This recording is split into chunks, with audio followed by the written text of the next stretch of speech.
What's good, chat? Your boy? He's hanging out. Yo, it's me, the GOAT, your guy. Yes, sir. Yes, sir. Yes, sir. Yes, sir. What's good? How are you doing, my boy? How's it going? How's it going? What are you? Ooh. Oh, actually, you know what? You're probably not even at work anymore. It's like 6 o'clock there. Yeah, you're probably home. Wow. How is everything going? You know, I felt like, I was like, oh, I have nothing going on today at all. I guess I'll just go ahead and stream. I have nothing going on at all. So I'm just kind of vibing right now. I'm just chilling for real. I'm thinking maybe I'll play some Sonic. Maybe I don't know. I didn't really have a plan. I just wanted to click the go live button. I was like, I was like I could go to sleep. I could play a game. Nobody's, I have no obligations, did all the things with the homies yesterday. So I was like, let me just click go live. What's good, Fire? How's it going? How are you doing, my boy? How's the backlog coming around? I know you're hard at work at that, okay? Every day, grinding to finish all of the games. How long do you think it'll take before you finish all your games, Fong? I'm planning on locking in this month. How many? Okay, when you say lock in, do you mean like you're gonna speed through a whole bunch of like the shorter games, or you're gonna take down some of like your biggest offenders in your backlog? You're like, you know what? This game's been here for 5 years. I'm doing it today. I'm beating this one right now. Straight up, it's gone. A bit of both. How long do you think it'll take you to go through all of your backlog? Like, if you had like a fun little estimate, just a funny little number. Are we talking like decades? Half a decade? A year maybe? Because I know my backlog, I can finish my backlog in about, of games that I care about, I can do it about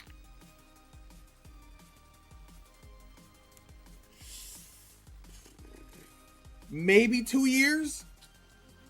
If I locked in, I could do 2 years. I think I could do 2 years. If I just locked in on my games that are in my backlog, I think I could do that. How many? Because I have like, of games that I care about, I probably got like maybe 30. I think I can finish 30 games in 2 years. I think 30 games is reasonable.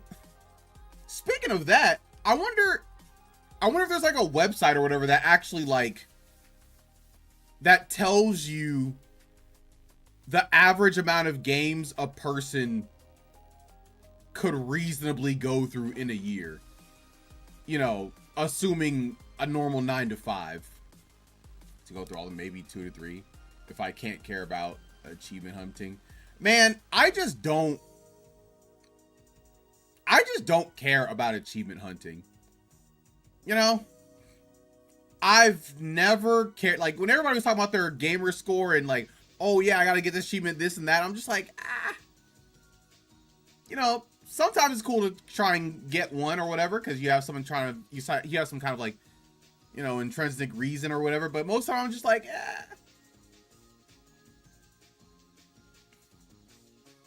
Were they fun at the beginning? I mean, they feel the same. Oh, I'd imagine there's people who have more than me, I think. Yikes. I remember Halo having some interesting ones. I mean, like, yeah, they're all like, challenging things or whatever, things you can try and do that are like fun, like, oh wow, I got the achievement for, yeah, stuff like that is cool. But like, why? You know? Like, you know, why is such a subjective question? You're like, oh, well, there's a million reasons. You can do it for this because it's cool, X, Y, and Z thing. But I'm just like, bro, I just want to play the video game. But, you know, I will say if there is a cool thing that you think would be cool, you're like, oh, wow, I get like a little badge for saying that I did X cool thing. You know, I don't think there's anything wrong with that. Like, that's cool. That's fun. Like, you know, if like in Kingdom Hearts or whatever, it's like, oh, you get an achievement or a trophy for beating all the Organization 13 data battles. I'm like, that's pretty cool. I can do that. I was already going to do that anyway, but it's cool to get the little badge. It gives me a little bit more of a reason to do so. It's like yes, you did this. More like a checklist more than anything else. It's like yeah, you did this. Does this mean you didn't get the beat Hollow Knight in 5 hours achievement? No, I didn't do that. I don't go for achievements. I'm pretty sure the last time I can remember, like, if I had to say, like, going for an achievement or whatever, it would have been, whatchamacallit, beating Super Mario Galaxy, with Mario and Luigi and getting all the stars and all the green stars and all the purple coins and the purple coin stages or whatever. And, like, that was a Nintendo game, so there wasn't even, like, an achievement. That was just, like, a thing that you did just to beat the game. So, as long as I've had my PlayStation console, as far as I can remember, I've never tried to go for an achievement. Like, I've never been like oh man, yeah, I gotta go for the platinum on this one. Like, I gotta get the platinum.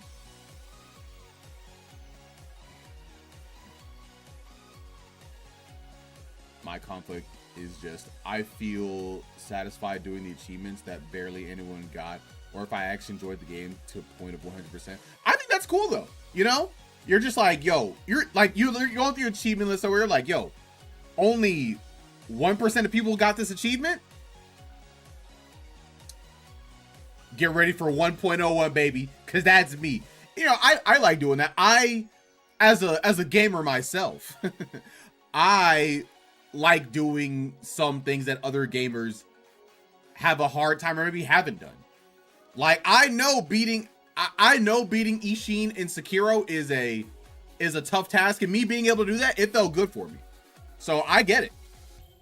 I 100% I get it. Like that, I think that's a cool reason to want achievements in the first place.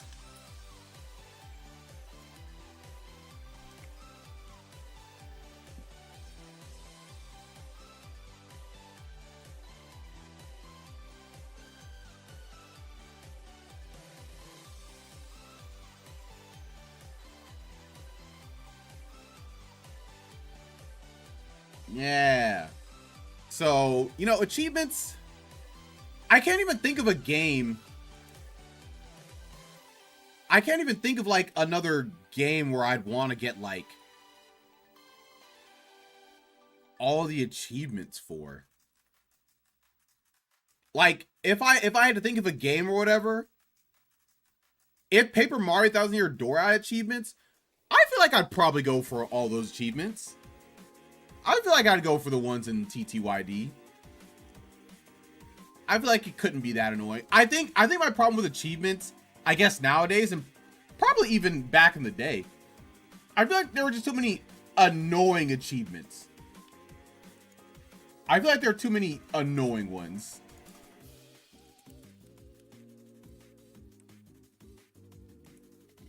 Like, there'll be stuff like, oh, hey, what's it called? Oh, hey, go get 10,000 coins in every single level 3 times over. And I'm just like, oh, I don't care. Also, I stopped trying to look up how long it takes to finish the game on sites, because it gives me another reason to just procrastinate. I should just do it. Don't think about it. That's so real. That's 100% real. I've noticed recently that I've started to look up like how long to beat or whatever for games, but I think that's just for certain games. Like, I did it for all the Sonic games just to get an idea of how long it would take me, and I also did it for recently. I did it for Sifu because I was struggling so much. I'm like, bro, how long does it take to like beat this game? I think for seafood, I think it says something like 12 hours. I'm 20 in right now. But I think they were assuming not master mode.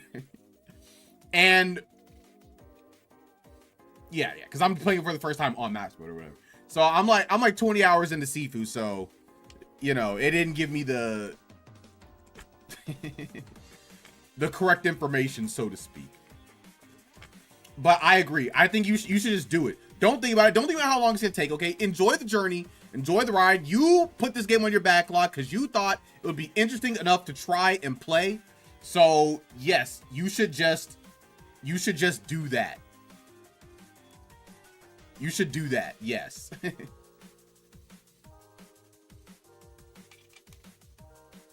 What? They're saying I'm not live on YouTube. What?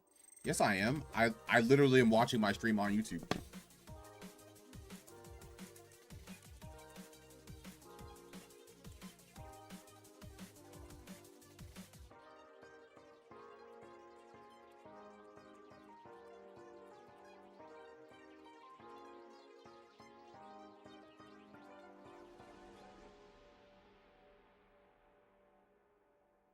Okay. Yeah. Speaking of Sifu, I'm still stuck on this third boss. The second phase is, it's hard. I feel like I'm missing something.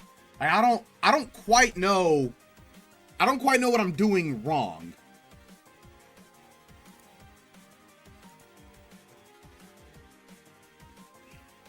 I don't quite know what I'm doing wrong.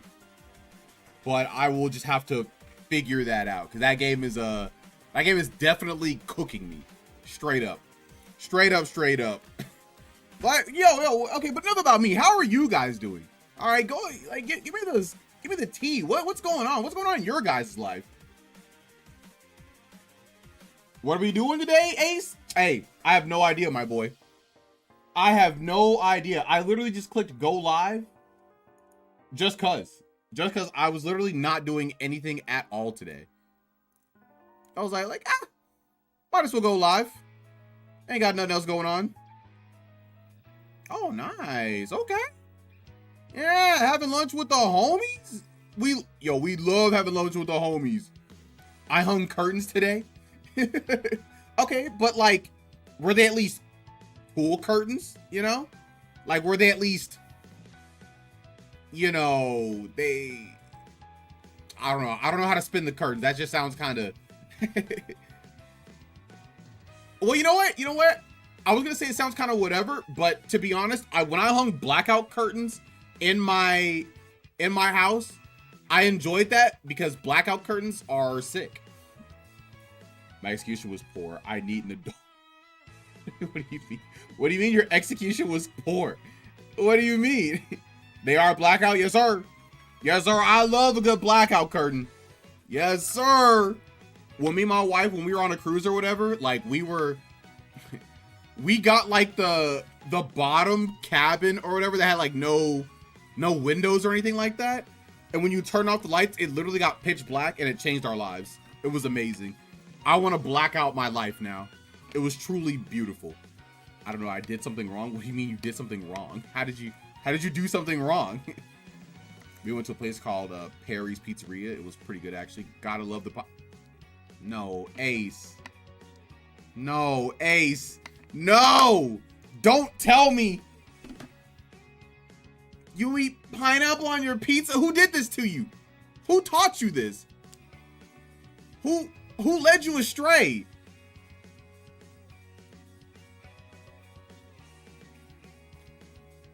I don't know. Probably your sister. I don't know why she would do that to you. Pineapple on pizza is not the way. You must be cleansed, okay? You must be cleansed. I love pineapple. I love pizza. Pineapple is an S tier fruit. Pizza is like an A to S tier food. Them together makes like a D to F tier combination. Probably D tier. F tier's too much. D tier though. Pineapple isn't really that bad on pizza. It's not great, but I can stomach it. No, it's pretty bad. It's pretty bad. The flavors do not mesh at all. Like when I'm eating the pizza, as soon as my tongue touches a pineapple, I'm like, I instantly recoil. I'm like, ugh. I'm like, ugh. It's like, what? There was like that one episode of SpongeBob. I think, what was it? I think somebody put like their tongue to something and it like instantly turned to ash or something like that. It was funny. It's fine, but no, I wouldn't even say it's fine. Worst is either olives or anchovies. I've never had anchovies, but olives are bad at base. I think I've had it with olive, but I don't know if I actually ate it with the olive. I probably picked it off. So I don't actually know if I hate it with olives, but I imagine I do. Like Supreme pizza is kind of bad to me, to be honest. It's better than just eating cheese. First of all right, just a cheese pizza is still good, okay? I'm not gonna say it's elite, but it's solid. Second, why are you just eating just cheese pizza, bro? Eat a pepperoni, eat a sausage, eat a meat lovers. Like what are we talking about? Why would you say just cheese? Like there aren't other toppings. D tier is accurate. Thank you. Yeah. D tier is where pineapple pizza probably is. You'll usually find on Supreme pizza. Yeah, exactly. That's exactly why I said Supreme for the olives, because like olives just are not. They're just not good at base. Green or black. Because most people only eat cheese pizza. I used to be like that. There's no way that's true. That most people eat cheese pizza. I used to only eat cheese pizza too. Cheese pizza used to be my favorite. Yep. But that was when I was like a young kid. When I was like 9 or 10 or whatever. And then I started liking pepperoni and sausage and like really just meat on pizza was my go-to actually. That one SpongeBob episode where he puts his tongue on Gary's. That's what it was. Yeah. When he put his tongue on Gary's snail food. That's exactly what it was. Good memory, Fog. Good memory. Yeah, good memory. Most people either eat pepperoni or cheese. I would say most people eat pepperoni. I would say cheese like a big population, but I wouldn't say it's most people just eat cheese. I wouldn't say most. I would say a healthy population, but I feel like pepperoni is where the money is, you know? Let's see. What does the internet have to say? Do most people eat just cheese pizza? I have no idea. Pepperoni is America's favorite topping.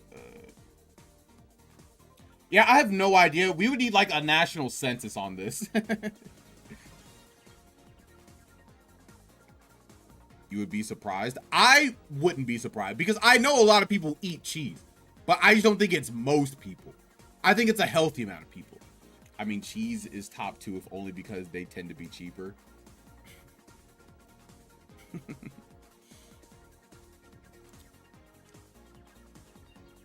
I mean, I wouldn't even disagree with that. But when I think of most people, like if I'm getting like the aggregate of people, it will be with some kind of topping.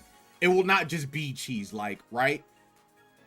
It'll be like, yes, you have a million different toppings or whatever, and people have many different preferences for what a topping on their pizza would be.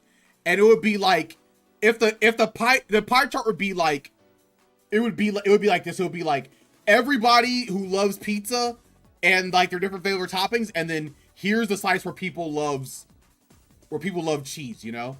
This is cheese. This is everywhere else, you know? If that makes sense. Pineapple and ham pizza. Oh, you mean Hawaiian pizza? You know what? You did go to Hawaii one time. So maybe you got that Hawaiian in you, you know? And I'm saying they would because cheese is cheaper.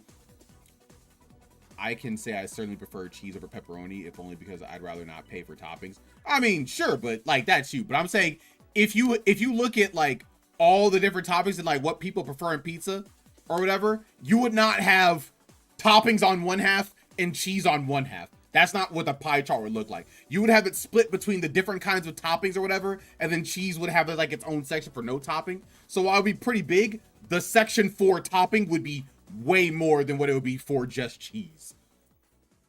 You know, and that would make sense, right? Like that would just make sense.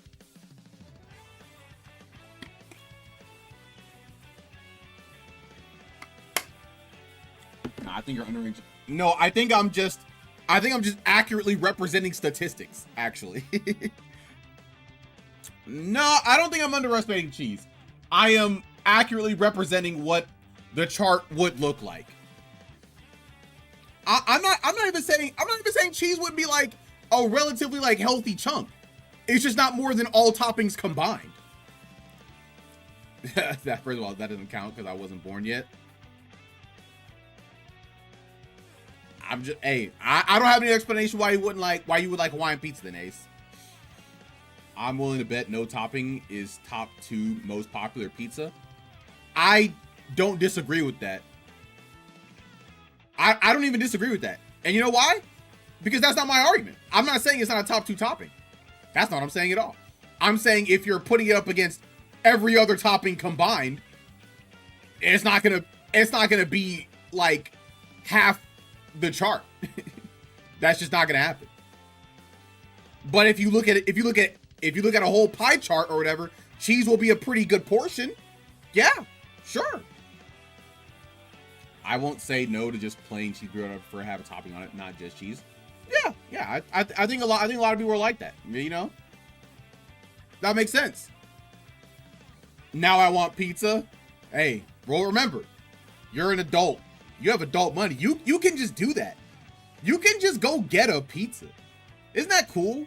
How you can just you can just do that. You're like, yo, I want a cake, and then you can just go out and buy a cake. Isn't that sick? If that's the case, then I think you're overestimating toppings outside of pepperoni.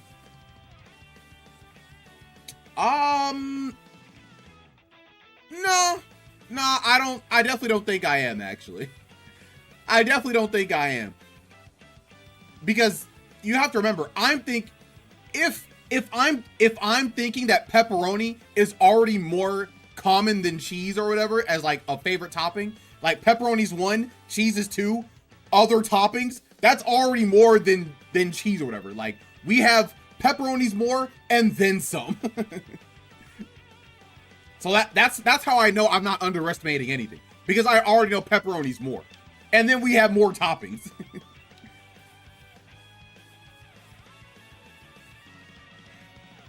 I already had like 4 today. Oh yeah, I forgot. Yeah, you did, because you just told me. Yeah, free will. Yes, sir. Free will. We love having free will. We like, you know, sometimes you're just like, you know what?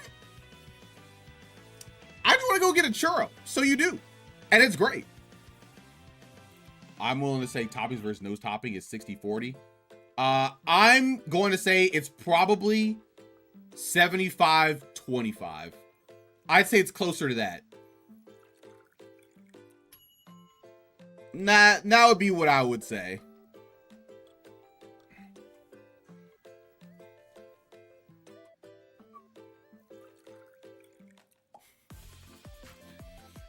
Free will, free will, free will.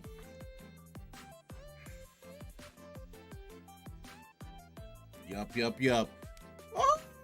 Oh my goodness. So this is what a lazy Sunday feels like, you know? Sometimes I forget what a lazy day feels like, because I'm always doing stuff. I'm always out and about and doing like 1,000,001 things, you know? So just being able to just like chill out feels nice. However, I do run into the problem when I'm chilling out too much, because, man, it happened again, chat. I got a new game. I got a new game, Super Monkey Ball Banana Rumble. It was a good deal. It was literally $20. And it's the Legendary Banana Edition. And, you know, I like Super Monkey Ball. And you know what? This might be fun to play with friends. I'm saying it again. You're weak. Yeah. I mean, if you're just saying I buy things that I think I'll like, then yeah, sure. Yeah, I do that. Yeah, of course. Do 10 push-ups? Ooh, sorry. I don't have to agree to that to a YouTube chatter, because I don't have any kind of any kind of commands on YouTube. Sorry, that is a Twitch only. What? What are we talking about? Okay. All right, I guess. bro put it on Twitch. Okay, whatever.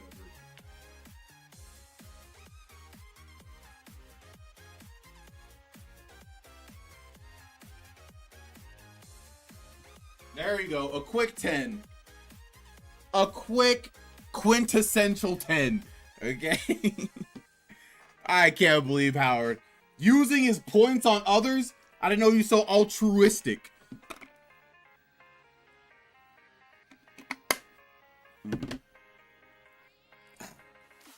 But yeah, this is the kind of game that'll go in the maybe pile. This would go in the maybe pile. I got it just cuz. Hey, just make it to where I can use the commands too. I don't know if YouTube has it the same as Twitch, the setup anyway. There probably is a way to do it, but I have not looked at it once, and to be honest, I don't think I will. Unless the YouTube side were to get bigger for whatever reason, I'm probably not going to do that. Actually, I just don't care enough to actually. So you're gonna have to live on the poverty side, because I'm just not going to do it, just because I really don't want to. Unless for whatever reason we get like a super influx of YouTube people, and you know, I feel like it'll make it worth it, I suppose. Now remove the limit on the water. Nope, nope, we're not doing that again. We're not doing it. We're not doing. I've seen what you guys do with the water command. Well, I am not gonna let that happen again. I almost died drinking water. Okay, I almost died drinking water. So not gonna do that. There's two of us. It's I'm gonna keep it a stack, Ace. That's not enough for me to care. I'm just not gonna do it. That's a lot of people. Not enough for me. Not enough for me. So yeah, YouTube chat is gonna have to live on the poverty side for now. But who knows? Maybe one day you guys will, get some good little drip feed of stuff. It's like the entire world. Two people is like the entire world. Interesting. Guys. I think I said it before, but I'm gonna say it again. Guys, I'm going to Hawaii. Bro, it's real. I'm going to Hawaii. I'm just so excited. Even though I said it before, I just want to say it again just because I'm so excited. It's gonna be so cool. It's gonna be great.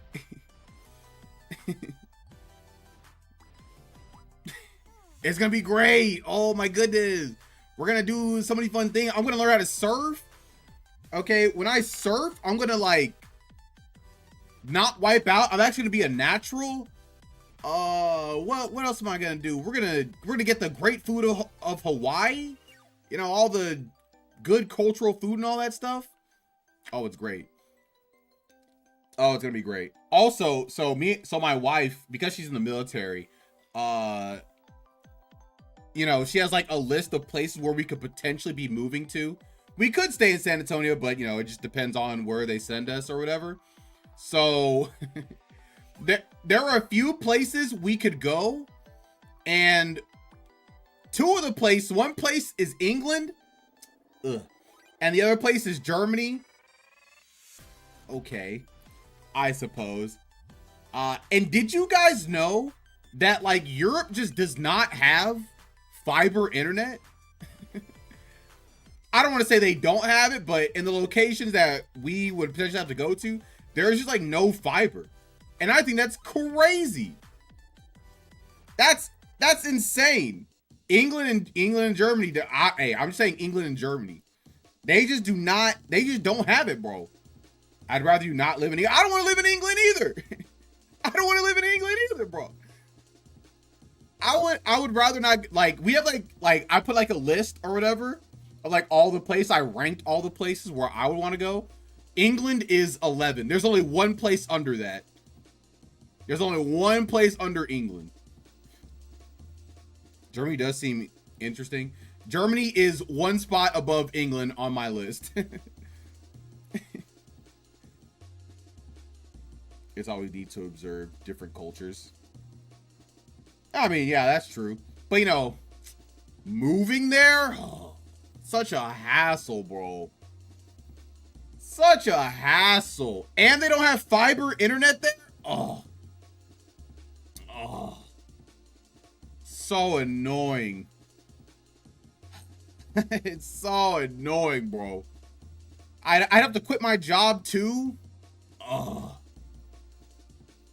I mean, I'm sure their internet is good there. I mean, like, yeah, I'm sure it's good, but like, I want fiber. Okay, I'm spoiled.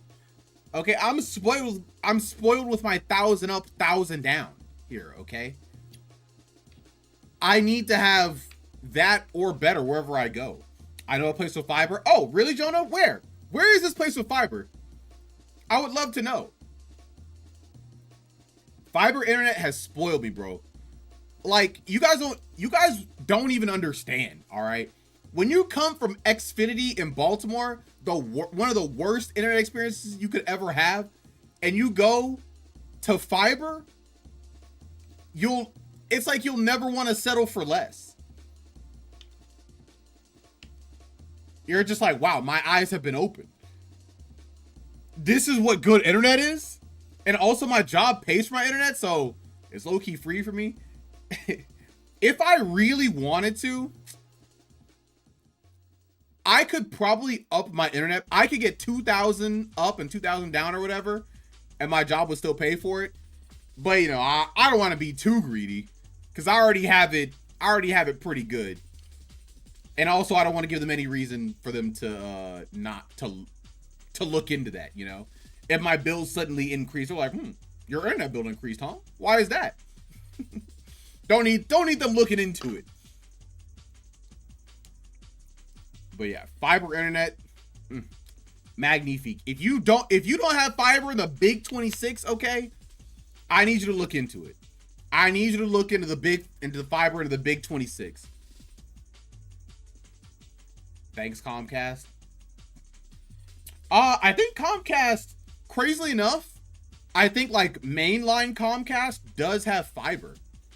Or I think it's like a fiber copper mix or what was it? Because I was looking into it, and like I think they do have fiber.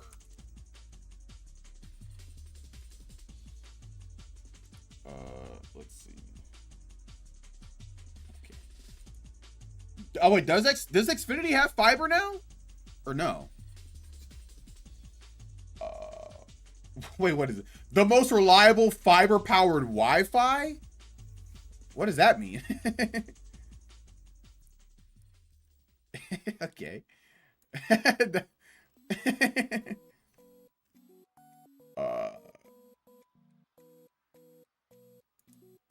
Okay, yeah. Comcast is weird, man. Comcast is weird, but yeah. Xfinity, Garbaggio, horrible. Disgusting, even.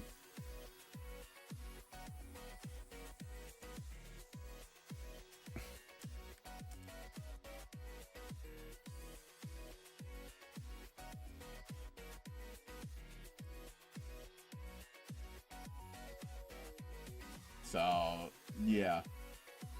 Can't live without fiber now. When I was looking for like different houses or whatever in the other areas, because I made like a list of stuff, and you know, one of my little boxes or areas that I put on my list was like, does this area have 5-bedroom houses we can move into? Because, you know, I can't. I gotta have the 5. I gotta have the 5th bedroom. The 5th bedroom is so important. You know, it's kind of a mainstay. Going from 5 to 4, it just don't feel right no more.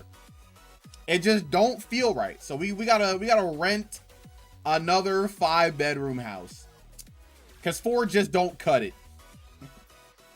But also, I would imagine if we're moving to another place, we would probably accumulate more stuff. Or if we move into a place that is smaller and we have this stuff, then that means we would need to get a storage. And I don't want to deal with a storage if I can avoid it. I have bad memories of storage. Very bad memories. And by bad memories, I mean me having to go back and forth from storages because my dad had a storage for a long time, and I hated going there because it was just annoying. That would be excessive to me, even if I had a partner. Well, I mean, we also, you know, we have at least one other person living in the house, so you know, it makes it more justifiable, I guess. I guess that would be the word. You know, the crazy part is we use all of these rooms on a pretty much daily basis, except the one guest room, because that's just a guest room, and that's only used for whenever people visit.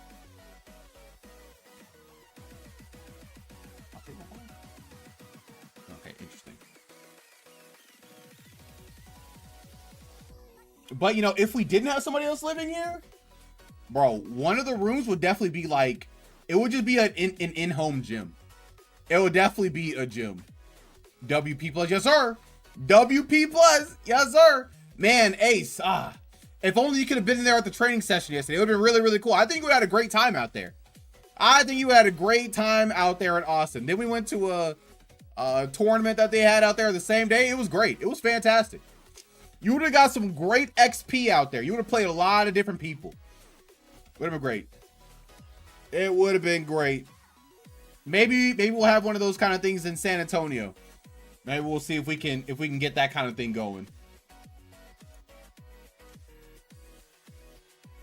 All right, did you see your Spurs get? I haven't watched a game or really followed since the All-Star break. I've just been doing other stuff or whatever. I haven't really been keeping up all too much. All I know is, the only thing I know right now is the Lakers are kind of bad right now. That's all I know. The Lakers are kind of bad right now. I guess the Rockets are frauds. I don't know a lot about that. All I know is the KD files, but I guess they're frauds now when they were doing pretty good before.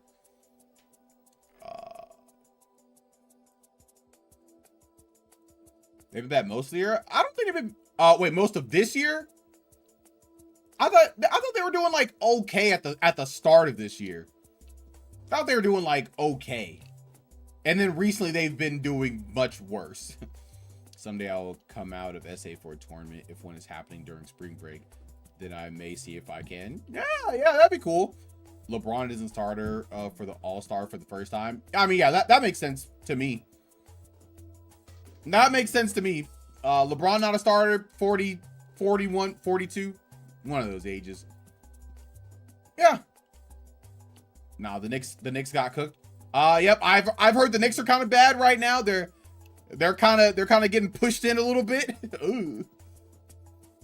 Rockets got injured before the season started out, but KD hasn't been able to carry. The Lakers were good for the first like 20 games. If I remember correctly, the Rockets were pretty high up in the standings. I thought until a little after the the new year started, and then they started to go down a little bit. And now they are doing worse. But yeah, the Rockets did get injured before the season started, and that definitely hurt because Fred VanVleet, no point guard. Uh-oh. The Spurs got cooked by the Knicks.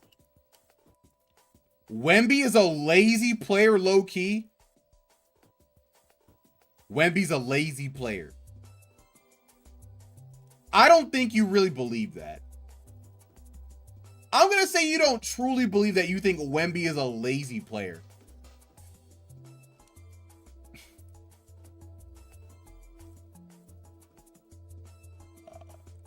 They were 3 seed at the end of 2025, and then decided not to get a point guard at the deadline, so now the Rockets are kind of screwed. Okay, so yeah, that's exactly what I was thinking. Yep, they need some help. They need some help. They need a lot of help, actually. He has the ability to cook everyone, but he doesn't use it. He just doesn't try. I just don't think that's true. One, because he's one of the highest rated defensive player. Actually, I think he's the highest rated defensive player.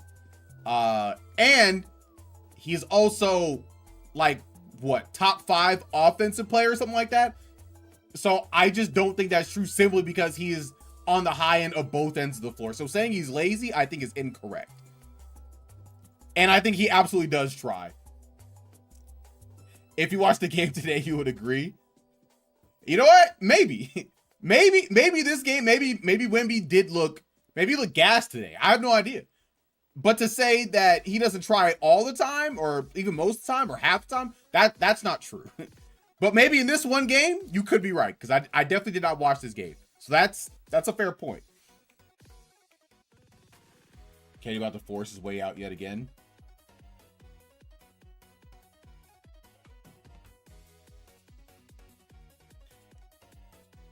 Did Kate? The only place KD forced himself out was the Phoenix, right? Was the Suns, right? I don't know if he ever forced himself out of the other places, right? Was it Brooklyn? He did it for the Nets? Okay. I always forget about the Nets.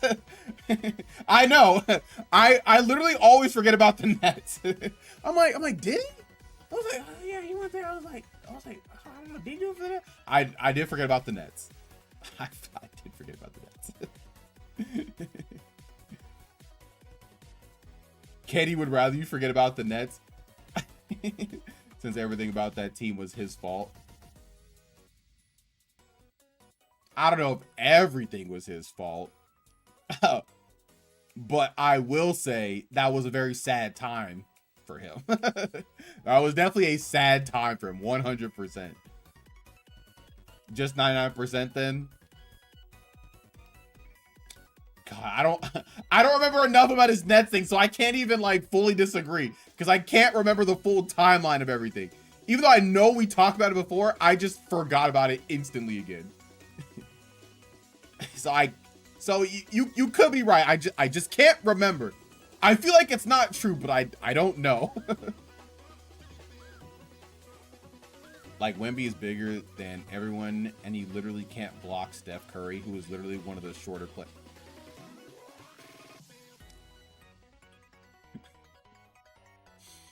You know, Ace.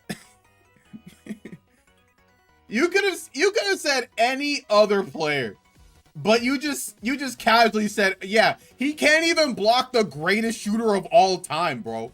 One of the short. like what are we talking about, Ace? Pick, if you're gonna make the point, pick not the greatest shooter of all time. It doesn't matter if he's small. He's the greatest shooter of all time. He knows how to use the ball, okay? You would have to say somebody like, I don't know, Kyrie Irving. Okay, not Kyrie. You would have to say somebody like, I don't know. Who else is short? Who else is short?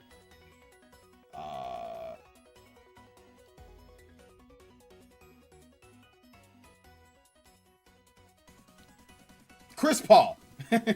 Well, he's not in the league anymore. Some other short guard, okay? Just not the greatest shooter of all time. It doesn't matter if he doesn't have to jump, okay? It literally doesn't matter if he doesn't have to jump. Steph is the greatest shooter of all time. He will find a way to get his shot off. Let's just go ahead and get that out of the way. Can Wemby block it? Absolutely. All right. Sure. Yeah, we'll agree with that. But to say that Steph shouldn't be able to shoot over Wemby, that's nonsense. And you know that. You know that's nonsense. That's the KD apologist within you. Like you, Chihachi. I guess I am a little bit of a KD apologist. However, addendum, the KD files though, even though I have not seen everything about it, because I don't want to see the slander of him, but I can't push anything for KD in those circumstances, you know? He did ruin everything. By him having burners, that's tough. That's tough. Hey, he what can you say? Have you ever seen a comparison between them? I literally don't need to see a comparison between them. The reason why I don't is because Steph Curry is the greatest shooter of all time. He's the greatest shooter of all time. That's all I really need. He is the greatest shooter. When you are the greatest shooter, you will get your shot off.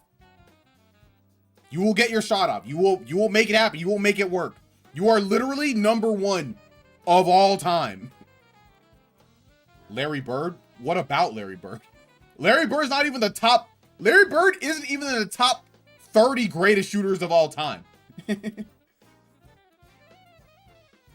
Okay. No, he's not. Larry Bird is not in the top 30 greatest shooters of all time. No. Not top 30. No. The evolution of shooters in the game in this decade alone has far surpassed like the skill of a shooter now in the past decade has far surpassed what Larry Bird was. Yeah. I don't think Larry is top. Okay. All right, how about this? He's top 30, but he's 30. He is top 30, but he is just 30. Why are push-ups out of stock? Don't look at me. You're joking, sure, bud. Okay, yeah. I said what I said. I mean, Larry Bird is without a doubt a top 10 player of all time. Let's go ahead and get that out of the way, okay? He is a top 10 player of all time. But he is with the evolution of shooting, he is top 30, but he's 30. Now you're massively underrating Bird. I don't know if I am, man. Also, okay, hold on a second. Hold on. Let me go ahead and like quantify this also really quickly. When I say shooter, I'm talking about specifically the 3-point. Like I'm talking about 3-point shooters. Okay? If you look back at Larry Bird, you know what? Maybe I am capping. Maybe I am capping actually. I could, you know what? I'm gonna say I'm lying. I'm gonna say I'm lying actually. Larry's in top 20. Larry's in the top 20. Are we doing Scott Pilgrim Tuesday stream? Scott Pilgrim? I don't. Are we? I don't think so. Because wait.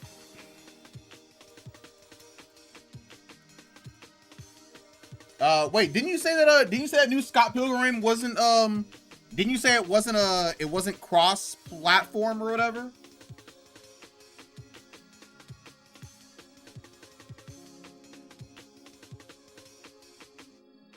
It is crossplay? Oh, I thought you said it wasn't.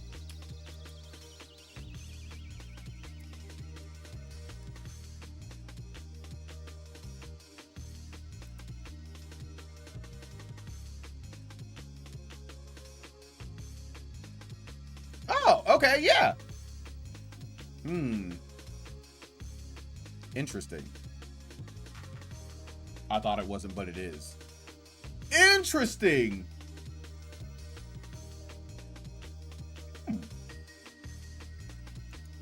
I mean, not gonna rule it out. Not gonna rule it out. That might be a fun thing to do, actually.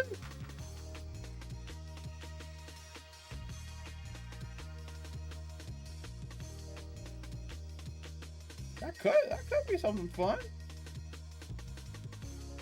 See, I'm trying to see where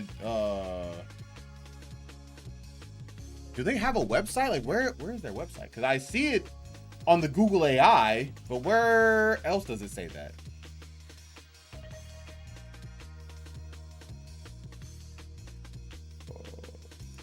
I just need a source.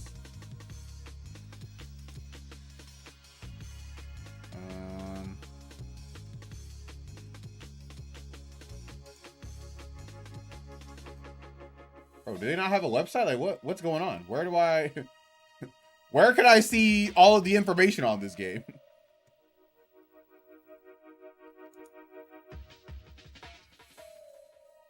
Yeah, I know. That's why I'm trying to see if I can find a source.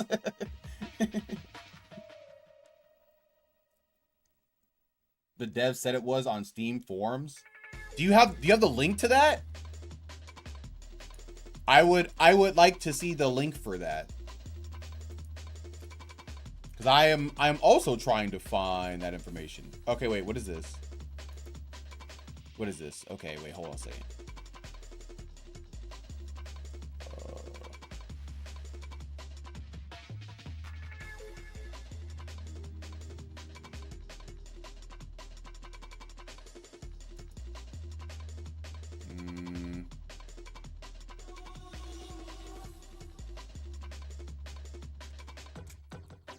Yo, what's good, Pikachu mans? Can I join it? I mean, I don't see why not. If we go ahead and get it. Okay, let's see.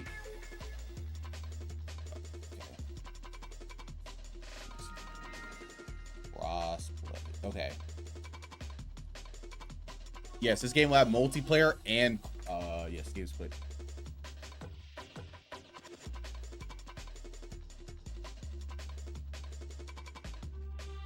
Okay. Okay, if that's the case, then yeah, I mean, I'd be down. Yeah, because I'd get it on the Switch. Let's see. Well, how much? It doesn't matter how much it is. I could get it, but how much is it? Scott Pilgrim EX.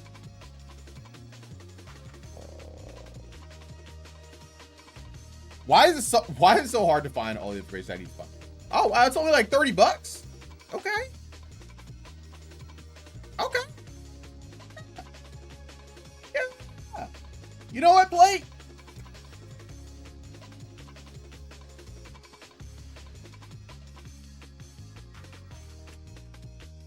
Yeah. Yeah, I'm gonna say we do it. I'm gonna say yes. I'm gonna say yes. Oh yeah, they revealed. Yeah, they did reveal Gen 10. They did.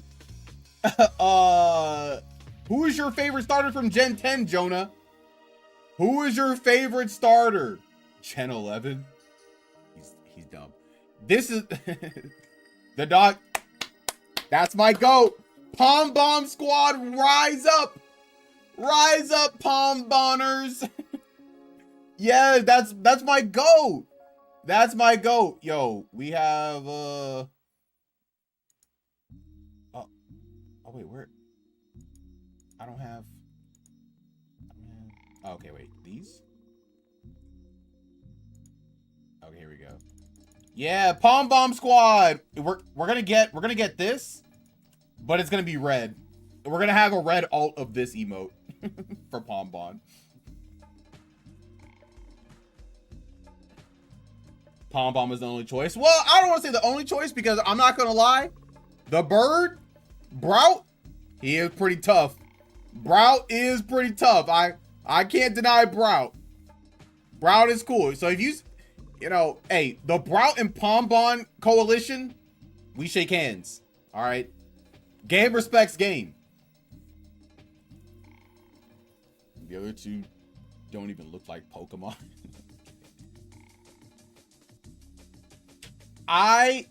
So in my opinion, call it cap if you want to. This generation, oh wait, Ace is gone. I don't even know if he's been saying stuff this whole time. He's gonna say Larry Bird isn't a top 30 shooter. Top 20 maybe. This set of starters, In my opinion, it's minimum top 4, but low-key probably top 3. You have Gen 3, you have Gen 4. A lot of people would say Gen 1 is in there, but low-key, I think I like these starters more than... I like these first Evo starters more, I think, than Gen 1. Gen 4 sucks? Hard disagree. Hard disagree. I love Gen 4. Torterra's... Bro, what are you talking about? What do you mean? Infernape is clearly the #1 in Gen 4, first of all, okay? All right, second is Turtwig, all right? I do love Turtwig. Turtwig is great. But Chimchar clearly clears. Clears! It's got Sun Wukong and the cool penguin. I won't hear Gen 4 slander. Yeah, me neither. I won't hear Gen 4 slander either, okay? Gen 4 is fantastic. It is... Now, is it #1? Gen 3 starters are pretty good. Gen 3 starters are pretty good. They are pretty good. 5. Ugh. Why do you have Gen 5 in there? Gen 5 is like... Gen 5 is really low. Nah. Gen 5 starters? All right, you know what? All right, if I were to make a list, my order from bottom to top would probably be like... It'd probably be... Okay, so like the worst starters. Okay, well, you know what? Let me find a list of all the starters. Actually, you know what? I can find that pretty easily. Hold on.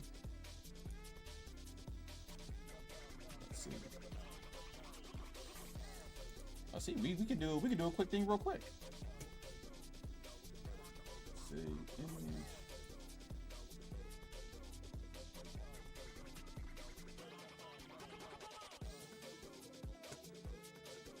All right, and then we will do this. We can pull this up.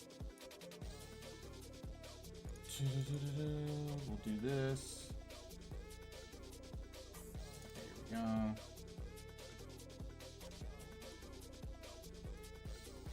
Can I write on this?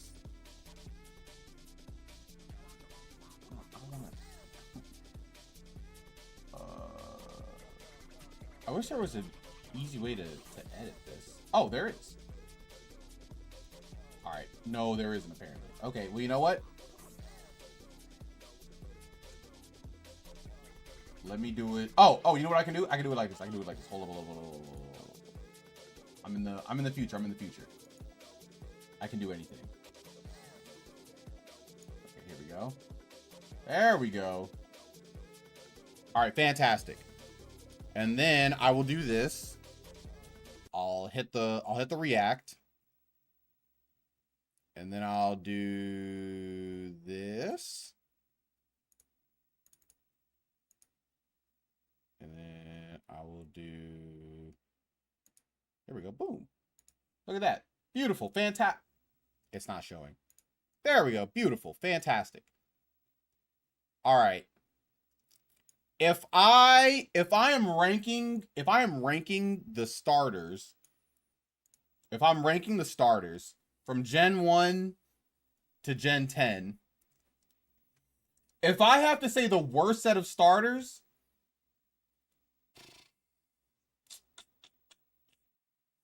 all right, I'm gonna try and not let my bias get the best of me.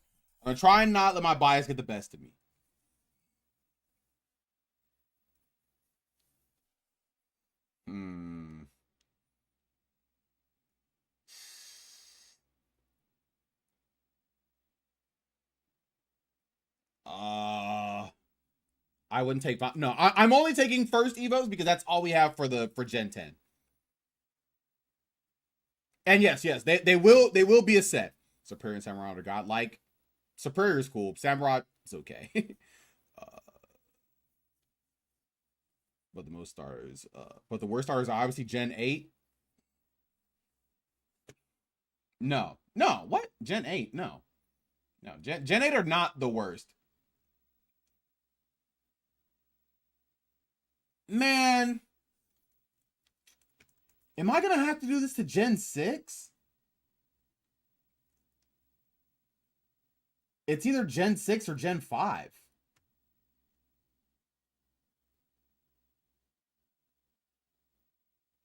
Gen 6, it's either 5, 6, or 9. 5, 6, or 9 has the... It has the lower end for me.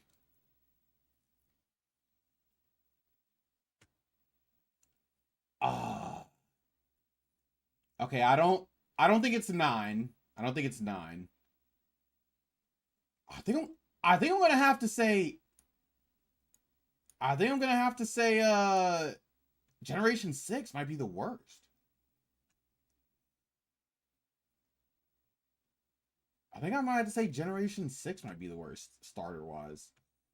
Imagine thinking 5 is bad when you're at 5 is bad, you are absolutely a buffoon. It's just bad. It's just bad. And now it's definitely 5 or 9.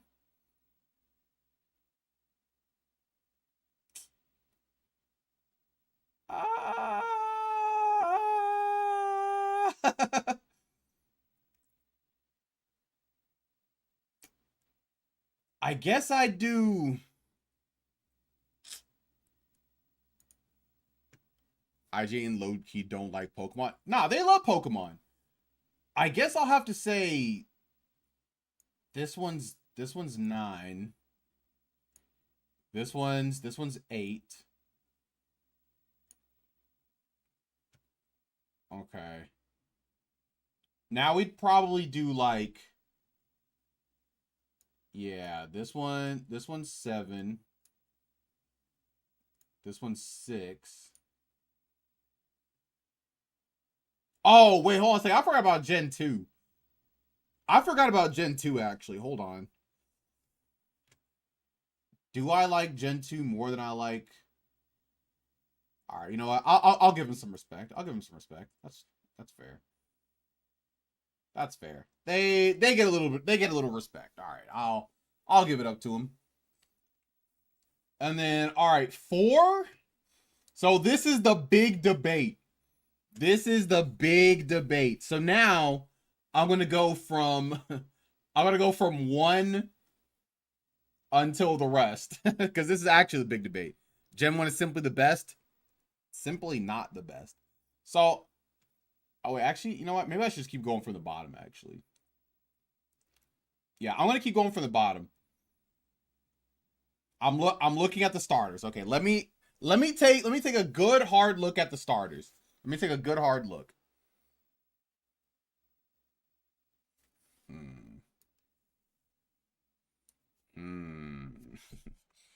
me take a good hard look at these starters. So we have Gen 5. I'm sorry, we have Gen 1 and we have Gen 10. These are the two that are in contention.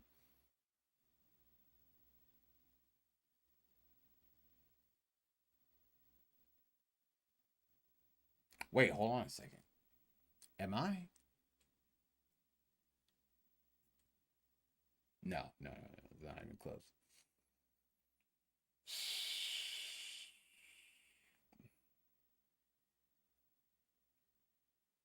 Ah.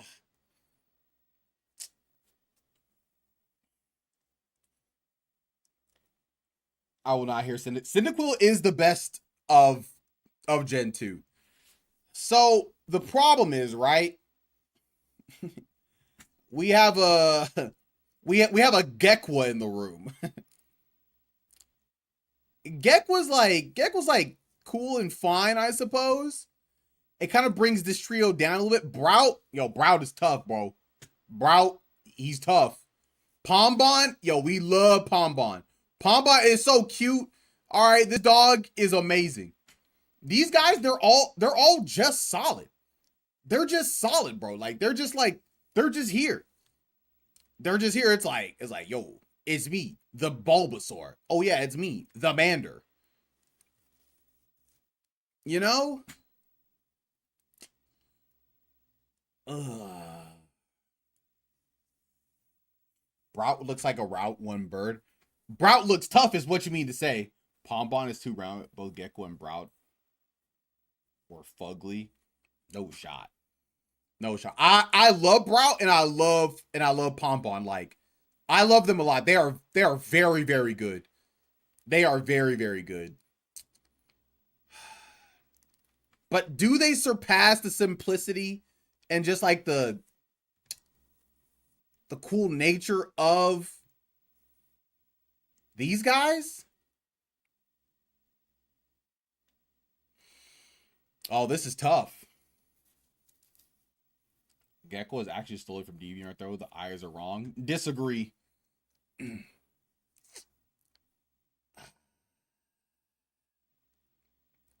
you know what? I don't even care if Gecko was stolen.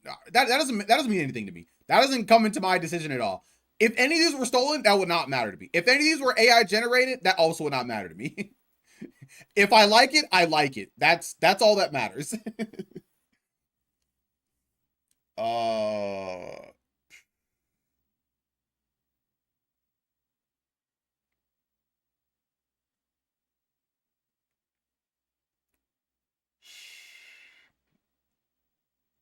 right.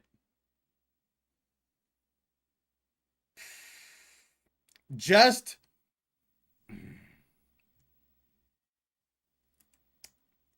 all right. Just barely.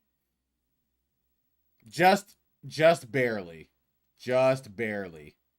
I will say that's 4. I will put this at 3. I'll put Sinnoh at 2. And I'll put Gen 3 at 1.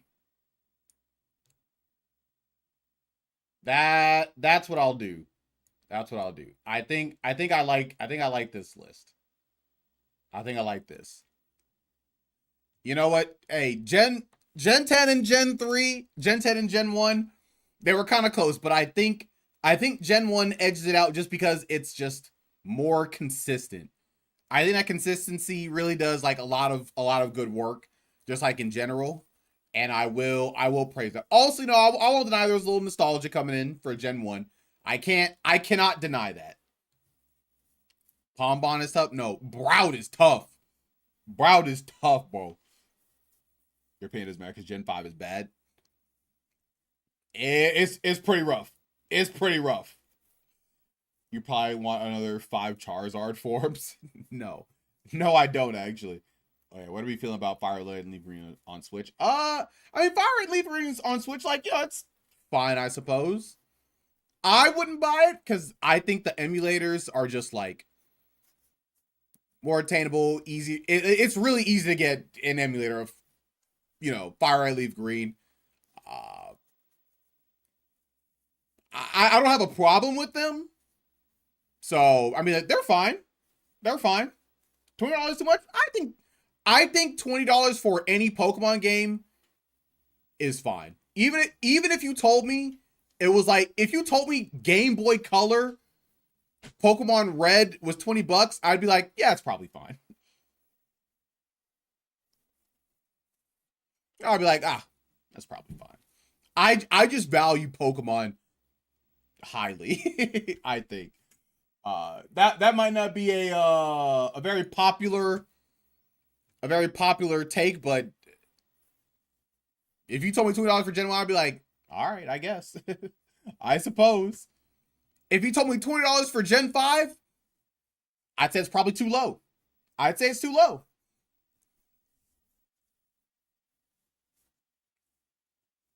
I think it's all right, but the language lock is crazy. What do you mean the language lock? Like, can you only play the game in English, or what are we talking about? It was already in the game, I believe. What, the languages?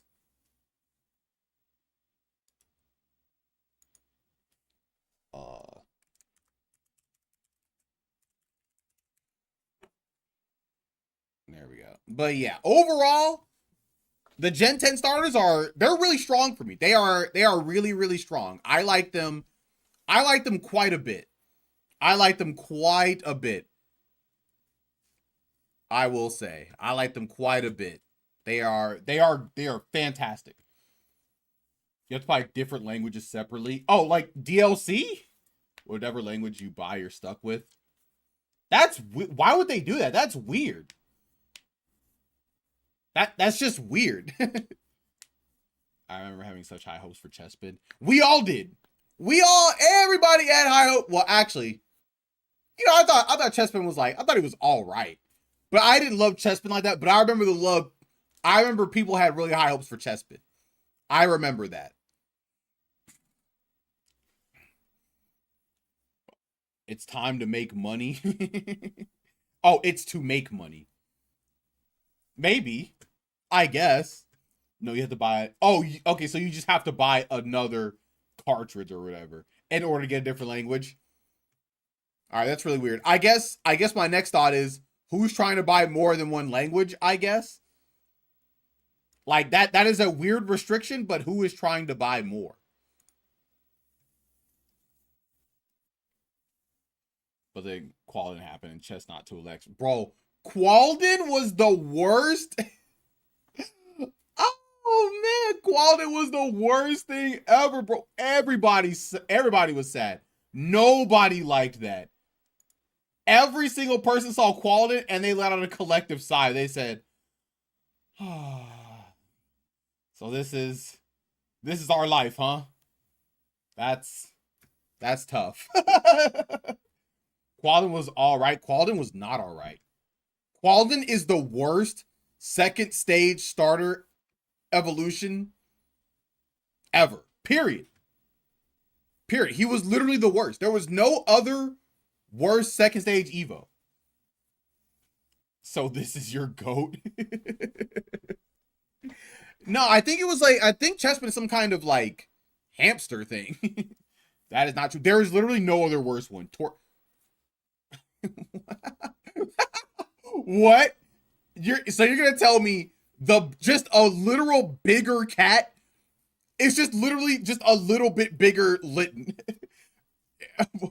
You're saying that's worse than Qualden? You're on crack, bro. You're actually on crack if you really believe that. You know what? There is another second Evo that I think actually looks pretty bad, and that's Fuecoco's.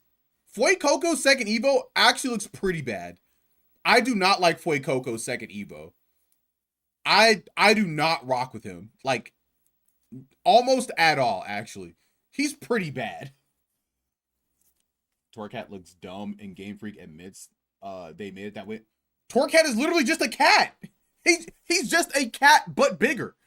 What are we talking about? He looks dumb. What's dumb about Torcat? He's literally just a cat. Daytrix pretty lame if I recall. Yeah, Daytrix is lame, but he's not offensive. I think Fuecoco's and Qualden are actually offensive second Evos. The second coolest Evo is Grovyle, and it's not even close. That's just true. That's actually just true. And you know what? We all know that's 100% true because they gave us Grovyle in Pokemon Mystery Dungeon Explorers of Sky, and he was still the GOAT, bro. He had his own thing in the anime because they knew they were cooking with him. They knew it. I think Raboot is also cool. The second Evo of Scorbunny. I think his second Evo is cool. I rock with him. Quilava's pretty cool. I rock with Quilava. Combustion is always been pretty cool. Monferno's pretty cool. Let's see. Are there any cool second Evo?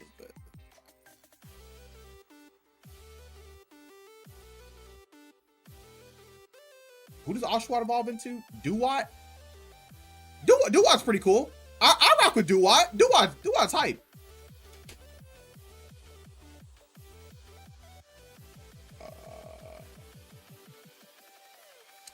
Yeah, water doesn't really have that many cool ones, to be honest. I do like Quilava. Yeah, Quilava's cool. I ain't gonna hold him. Quilava's kind of nice. Raboot and Cinderace is way too human adjacent. Okay. All right. They're still cool. They're still cool. Ooh, I also like oh, what's the second evo for Sprigatito? There's Sprigatito, there's Meowscarda. What's the second evo's name? It's like, oh man, I can't remember his name. Florgato. Okay. Florgato. Yeah, I mean, he's all right. He's okay. I would say Scorbunny's second evo is all right. He's cool. I like Raboot. Raboot's cool. You know what the sad part is? My Pokemon knowledge starting from Gen... low-key from Gen 6, but more like Gen 7, my Pokemon knowledge starts to go down. Like, I just can't remember all the Pokemon, all the Evos. Gen 8, it goes down even... it goes down a decent bit more. Gen 9, I'm practically dead. I'm practically dead on Gen 9. I'm like, I don't know who's in this guy. I couldn't name any. I would have a hard time naming any of the not overtly common Gen 9 Pokemon.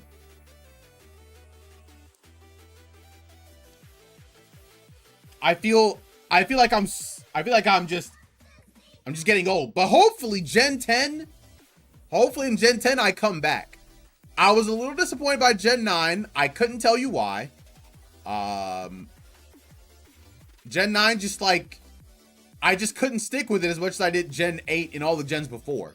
I'm hoping Gen 10 kind of like brings me back.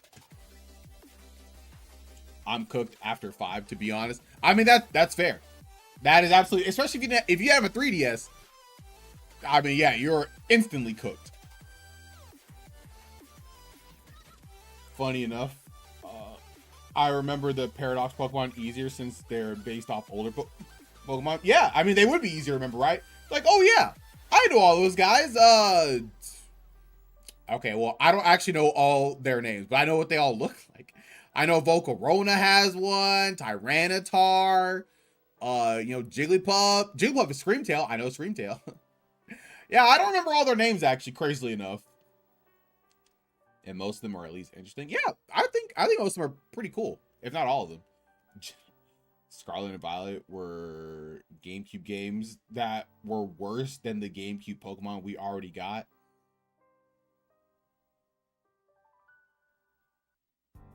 Well, at base, I have to disagree with that, because all the battles in the GameCube ones were like, wait, hold on a second. Is that true?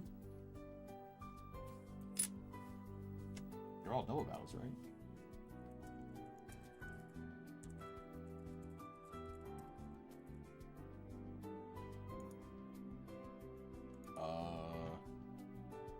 Oh no, they weren't. They weren't actually. Okay. Wait, were they? No, they weren't, right? No, they weren't. Maybe it was Coliseum I'm thinking about. Can't remember. Oh well. Coliseum in most battles of Legacy are all double battles. Yes. Oh, okay. Well then, yeah, that makes it worse because I actually hate double battles. Okay, they were all double battles, but this was Gen 3 before power level got crazy. So you mean even less fun? Yuck. Ew.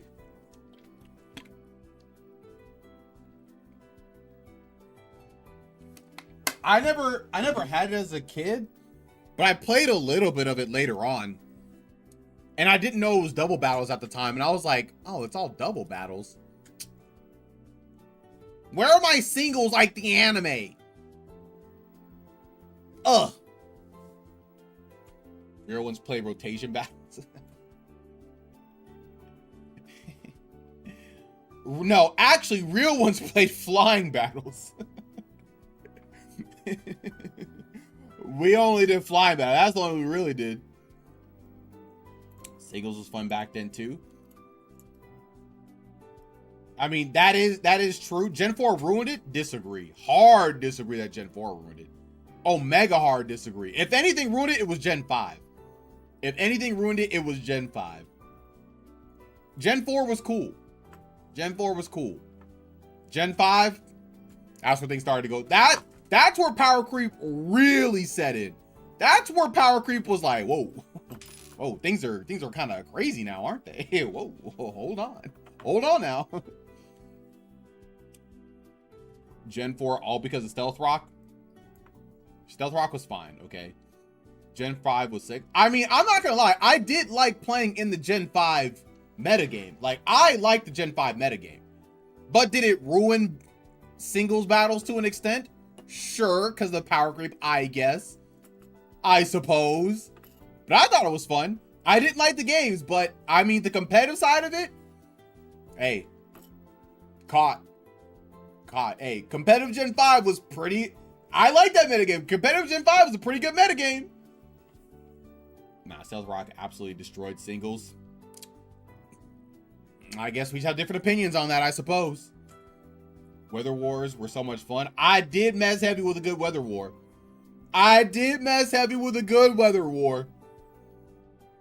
And I liked all the weathers except hail. I'm like, bro, let me build a sun team. I'm like, bro, let me make a rain team. Man, I really want to make a sand team. I just liked all the weathers. Like they were just cool. They were fun.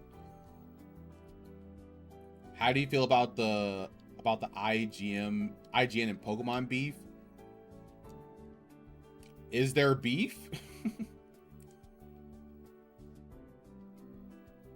Even if you disagree on how broken it was, Stealth Rock was the single most important move in Gen 4 singles. I mean, I don't know if I would disagree with that, but I don't agree that it ruined singles.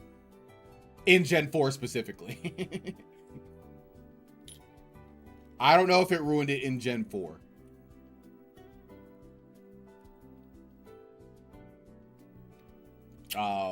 Well, I guess I don't feel any way about it because I didn't know it existed. I did not know any beef existed, so I feel nothing about it, I suppose. This is my first time learning about that. Well, I'd say Stealth Rock ruined singles all the way until Gen 8. Why? Because of Heavy Duty Boots? Is that when Heavy Duty Boots came out? I think it was, right? Even though it's still powerful today. Yeah. Yeah, it is. Stealth Rock is strong, 100%. I don't remember a game where they gave a review. Oh, you're talking about Pokemon Omega Ruby and Alpha Sapphire? 7.8 out of 10 too much water? Yeah, that was a classic, but that was like... God. That was in 2014, 15? When did ORAS come out? Was it 2014 or 2015? It was 2014? Dog. 2014? That was 12 years ago. That was 12 years ago, my boy. That's crazy. I don't remember. And Gen 10 has a lot of that. I don't think Gen 10 has a lot of that. Stealth Rock invalidates a ton of Pokemon in singles. It definitely makes life harder for Pokemon as the years went on, yes. I think in Gen 4, it was like another thing. They're like, oh yeah, Stealth Rocks. And then Gen 5, it was like, oh, Stealth Rocks.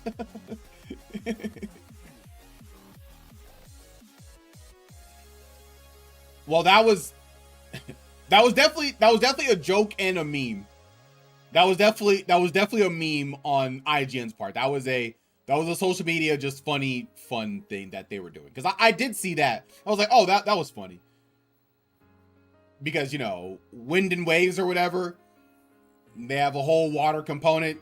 Yeah, that was a more tongue-in-cheek thing. So there's no, as far as I'm aware, there's no beef there.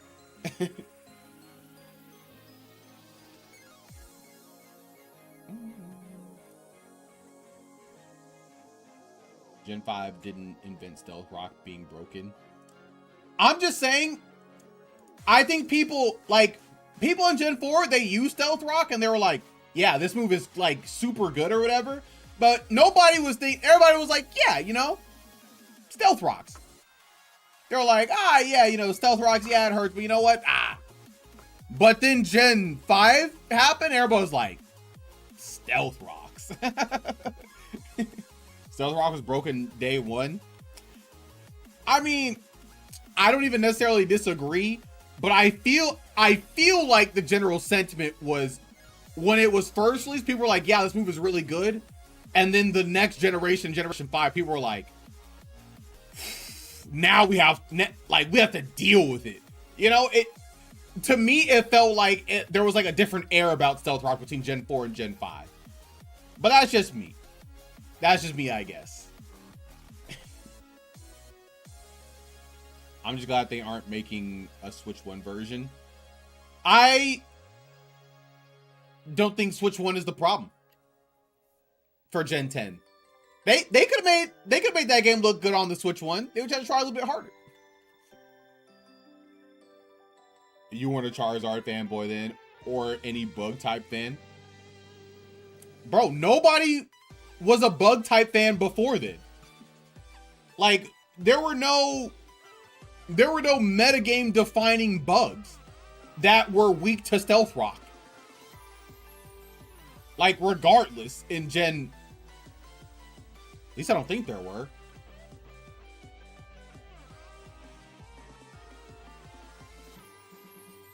And if Stealth Rock wasn't there, none of them would be even defining at all. What? Oh, you think if Stealth Rock wasn't there, Vespa McQueen would come out the woodwork and go crazy? Is that what you're telling me, Howard? Scizor got good in Gen 4, though. Yeah, but Scizor's not weak to Stealth Rock. So it doesn't... we're only talking about things that are... Also, I did qualify. I said that were weak to Stealth Rock. It'd be a lot better. Sure, yeah, it'd be a lot better. I don't... Okay, a lot better is kind of stretchy. Would it be just better? Yeah. A lot better? Debatable. I just don't think it really mattered. It mattered a lot, but I don't think it was like too big of a problem until Gen 5. And if we drop typing altogether, well, we have to worry about, you know, things like, well, actually in Gen 4, Oko still didn't even work like that. Stealth Rock also helped Pokemon break past certain thresholds. Yeah, just like Spikes did, except Stealth Rock also hits flying types. Yeah. That was a big reason why Scizor Bullet Punch was so scary. Scizor Bullet Punch was so scary because it was one of the best revenge killers, and it was just that strong. Its typing was good. It was strong. Yeah, whenever you're like, oh man, I'm at 1 HP, drop a big Scizor. He's gonna Bullet Punch every time. Nearly every time. Or if he thinks you're gonna switch, he hits the big old Swords Dance. So you kind of have to stay in. And it helped out Outrage spam. Stealth Rock helped Outrage spam.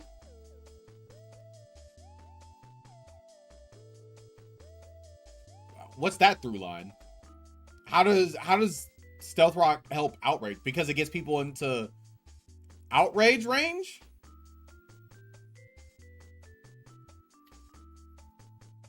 Because they lose that little bit of health, and then so those moves can kill? Sure. Alright. I suppose. You got me. I just don't think it was like the worst thing in Gen 4. And I just think it became more of a problem in Gen 5. So like being free damage helps Pokemon push past thresholds. Yes. I mean that is true. That is 100% true. I just don't know why. I just feel like once Gen 5 hit, then Stealth Rock got even, it got like, it was already scary and good, but then it became like scarier. Cause I feel like in Gen 4, people don't,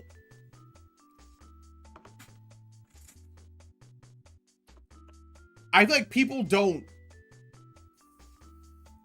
hate it in Gen 4.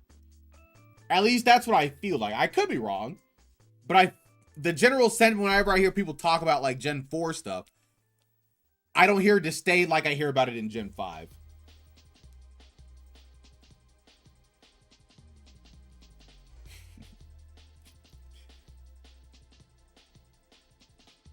That's a fair point.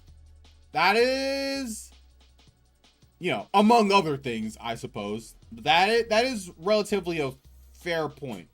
Because Stealth Rock did become, it was pretty prevalent. It was pretty much everywhere. Every team needed a Stealth Rocker pretty much. What, lead Stealth Rocker? Stealth Rock.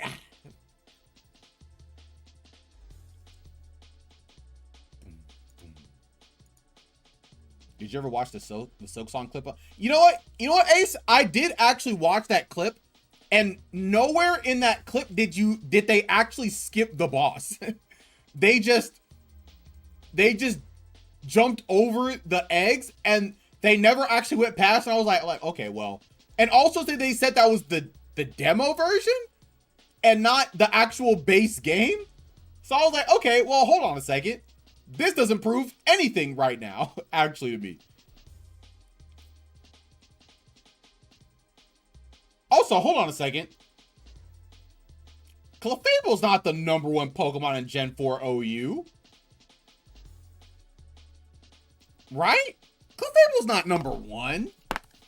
I mean, it is OU, but #1 in OU?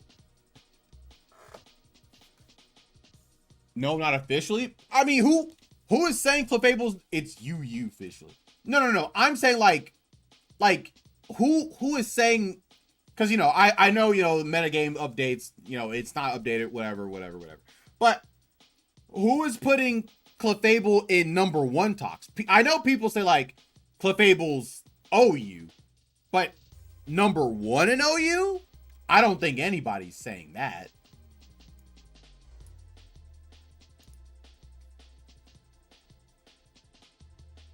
You just play one match of Overwatch on stream? No. No, I'm not gonna play Overwatch on stream. No. That's crazy. Just be like, yeah, man, just go ahead and pull out the Overwatch. The game you haven't touched in like 9 years or whatever. Yeah, what? Why not? Because I don't want to. I don't care about Overwatch enough to want to do that. I just don't want to do that. It's #1 in modern Smogon tournaments. Is it? People really interesting. Okay.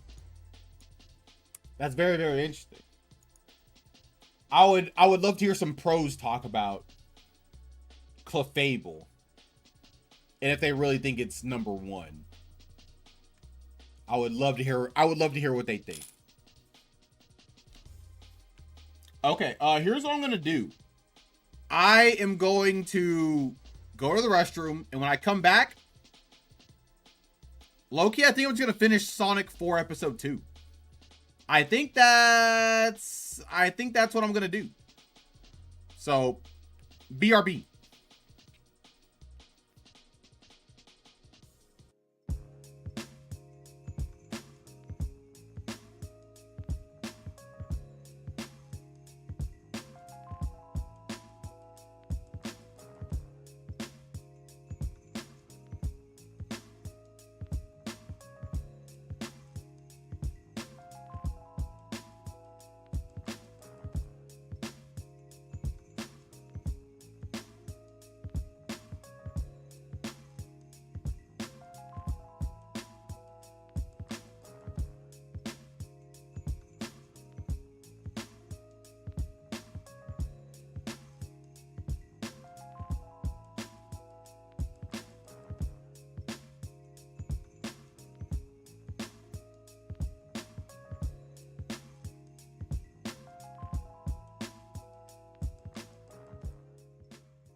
Alrighty then.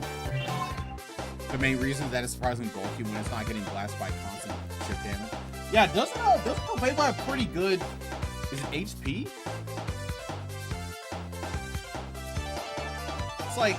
It's like HP, maybe Spadef. I can't remember its stats.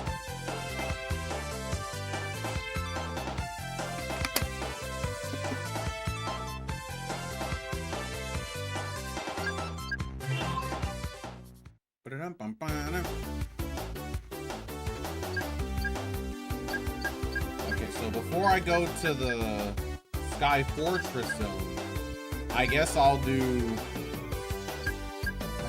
Metal Sonic stuff, I guess.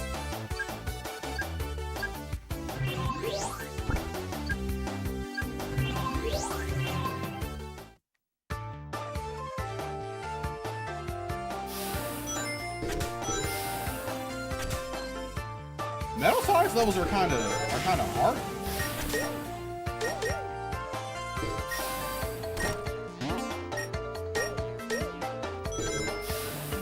He doesn't have like a power thing like Sonic and Tails do.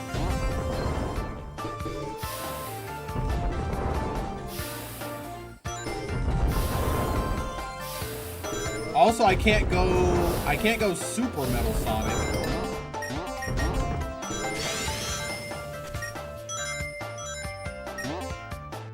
Oh. What? Oh, what is this game?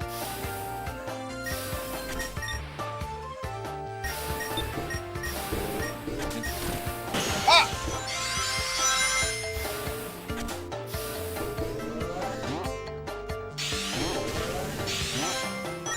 That's cool.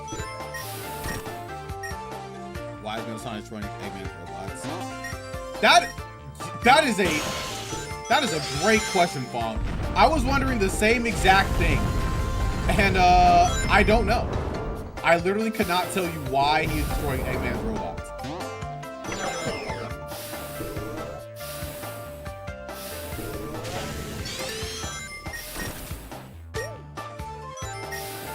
Oh. Oh, what's down here? Oh, Rex Alive? That's cool for no reason.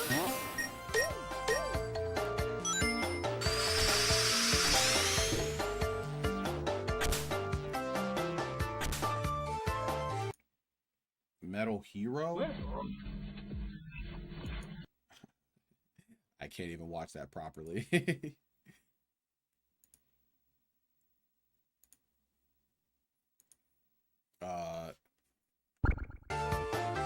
Because he doesn't have metal tails? You're saying that's why he's destroying all of Eggman's robots?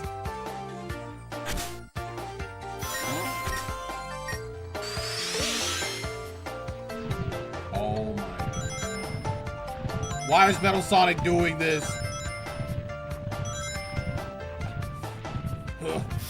Oh.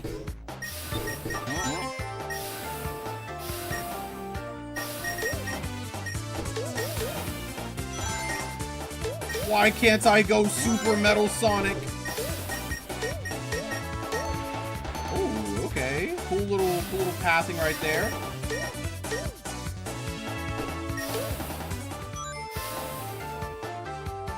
I don't know if I have to get Chaos Emeralds with Metal Sonic, though. I don't think I do.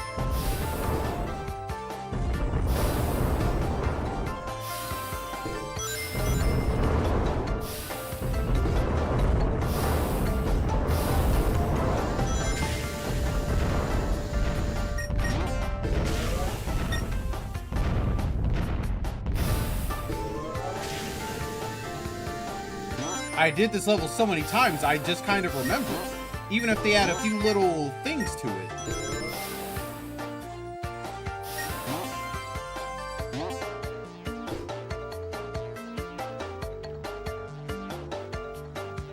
Metal.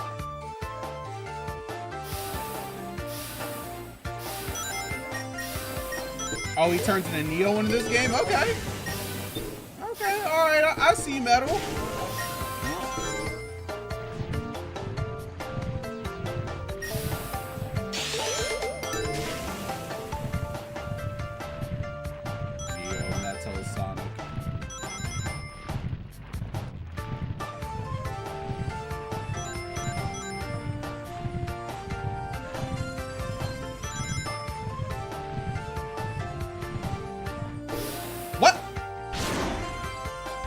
What was that? What happened right there? Why did he do that? Dang, I kind of want to see what happens if I get all the rings to the end. I don't know.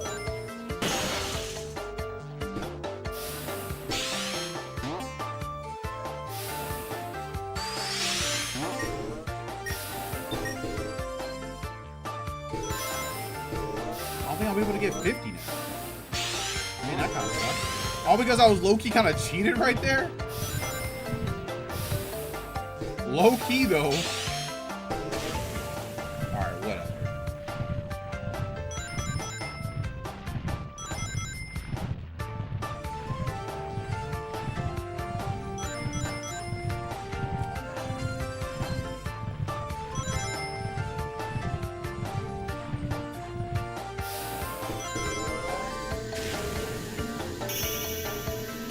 That was so weird. It's like I got to the end or whatever. I was on the thing and then Metal Sonic was like, and then the platform just fell and then I died for no reason. They didn't even need to, whatever. Does Metal Sonic have to do special stages, or are there special stages that Metal Sonic can do? I guess that's a better question.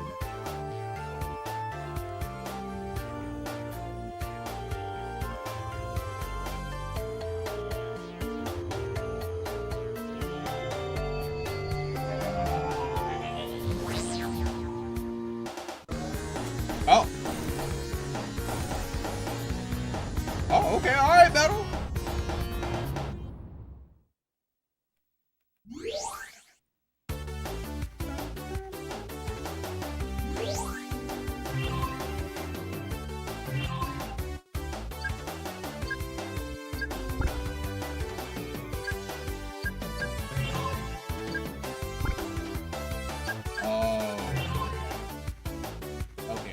I see.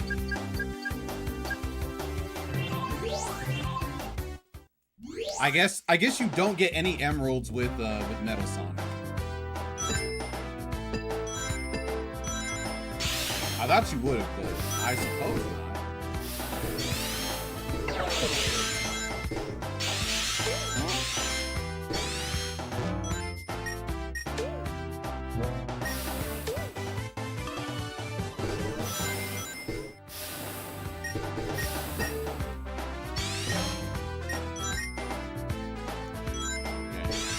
Low-key fumbled it, huh?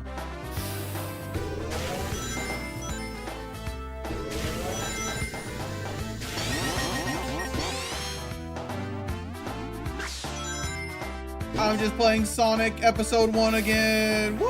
Let's go! We love Episode 1, don't we, team?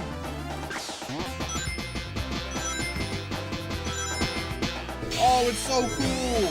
They're redeeming themselves by having, I guess, everything feel just a little bit better, I guess. Oh, what?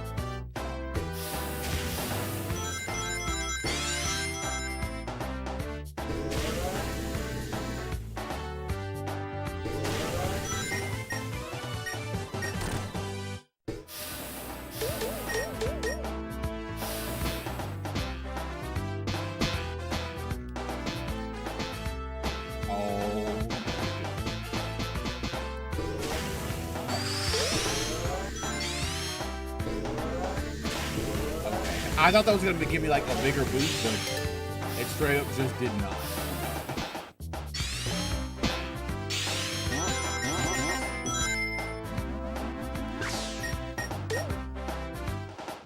Does Metal Sonic even have a super form? Because if so, it would be no. So he has a super form. In Sonic 3, he has a like a super form. And it looks like Super Sonic's pretty much in a way or whatever. It's like a whole different kind of Super Sonic, or a whole different kind of Metal Sonic. Okay, I want to go up there. I want this path.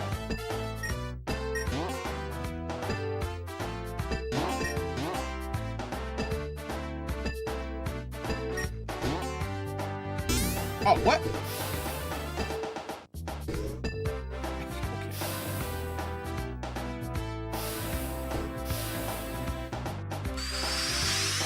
Let's go.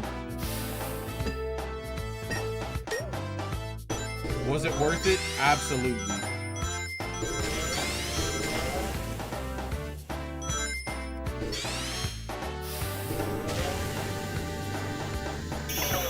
Oh, what? There's nothing at the end over here. Lame. Alright, so there's no kind of special stage. That's fine. Now I know. Now I don't have to care about rings at all.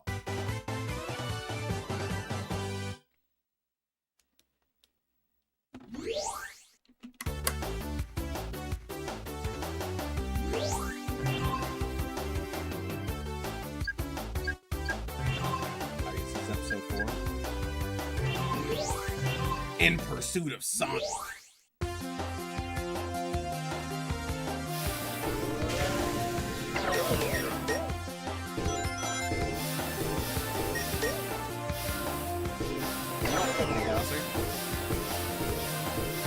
Oh, they don't have the extra life?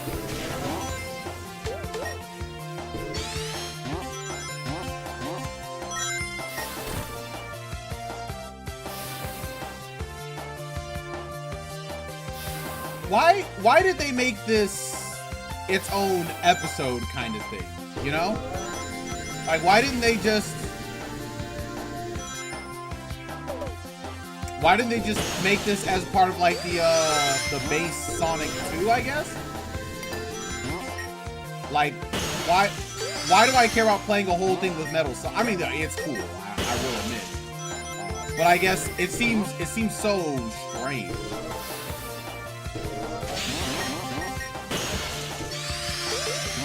But nothing wrong with doing more, though. Nothing wrong with that.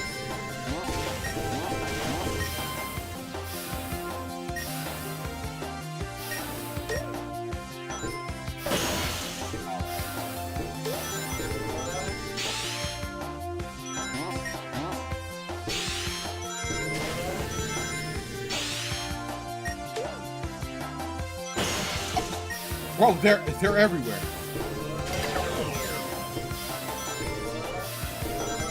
Why are the motobugs everywhere?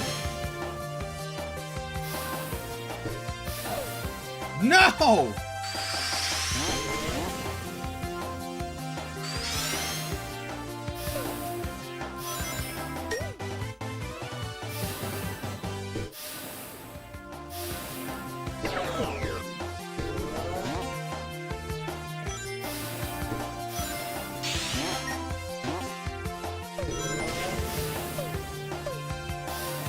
Man, these enemies are low-key annoying, bro.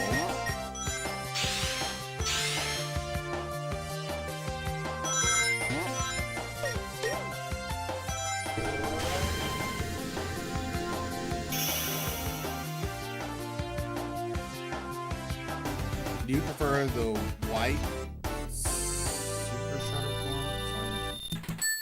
Or Super Shadow from... Do you prefer the white Super Shadow from Sonic Adventure 2 or Super Sonic from Sonic? Oh, okay. I see what you're saying. Yeah, I prefer the gold Sonic.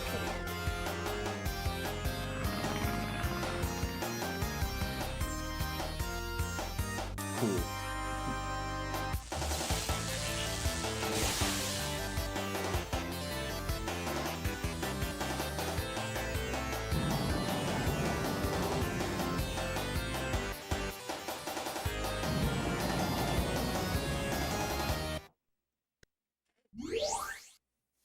Yeah, okay, it was a fun little thing, I guess, you know?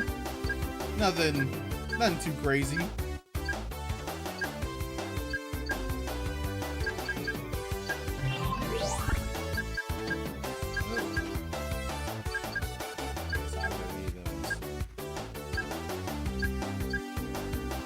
All right. I like Super Shadow. I don't. Yeah, his in Sonic 3 is a little weird. I'm not gonna lie to you. Is there any gameplay difference? No. No. I mean, it's not really a baited thing because I thought it was like a whole separate kind of thing or whatever. But if it's part of Sonic 4 Episode 2, then I would play it anyway.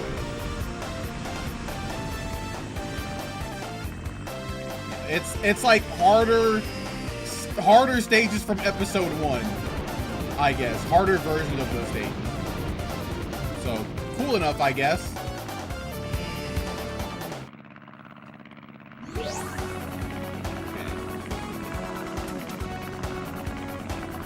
Why does my controller keep connecting and disconnecting? What's going on?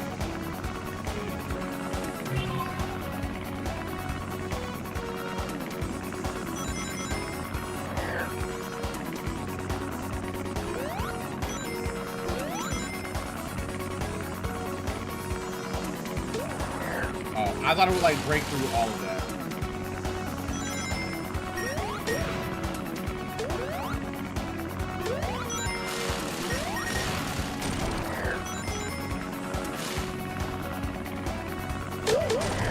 Yeah!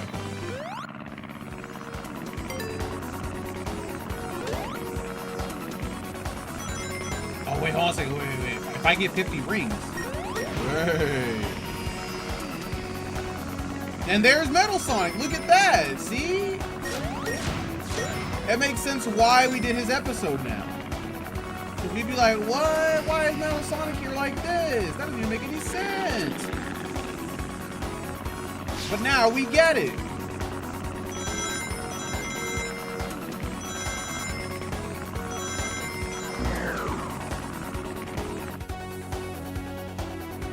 That was actually so dumb.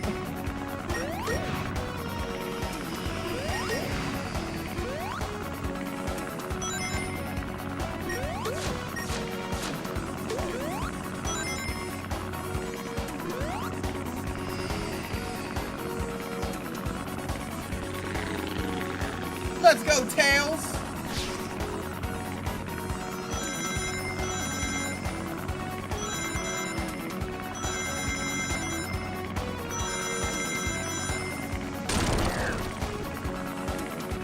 We can't go supersonic in this. Oh, wait, yes, I can. Yes, sir. They call me the superest hedgehog.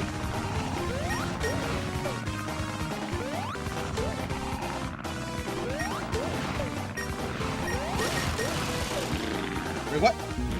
What? Wait, what? Okay, alright. Well, I learned something. I thought it would always be under me. Turns out that's not always the case. It can, in fact, do that. So you know what? That one's on me. That one's on me. I just assumed I would be okay. That one's on me. That one's on me. I give it up.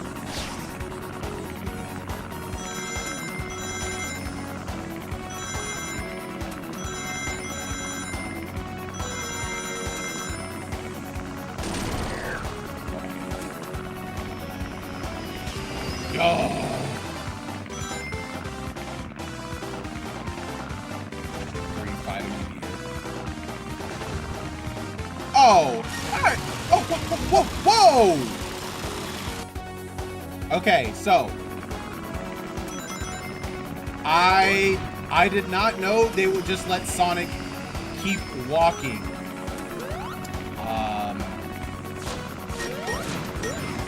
All right, that is also good to know.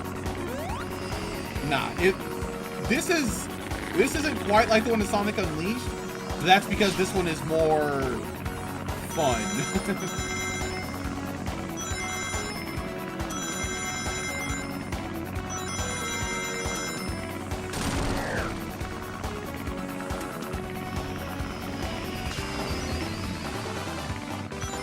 Alright, we'll be more careful.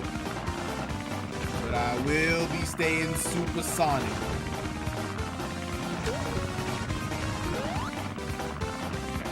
I just have to make sure to not get absolutely stopped by these guys.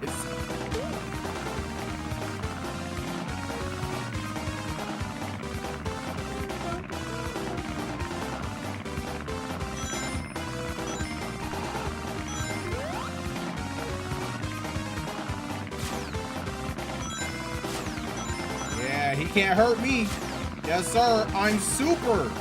I'm even trying to hit it. Like, come on, I'm the GOAT. Now, it would be sad if, like, Tails' playing could, like, take damage. Then I'd be in trouble, actually.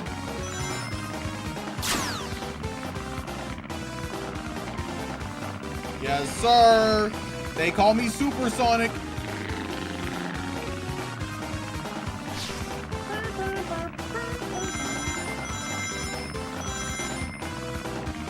Oh!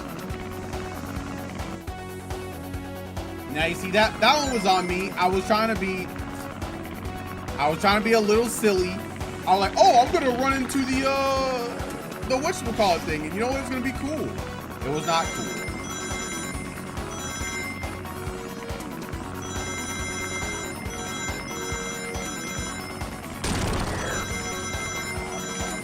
I forgot again.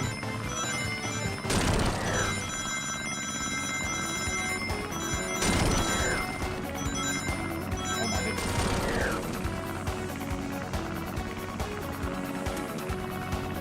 Yeah!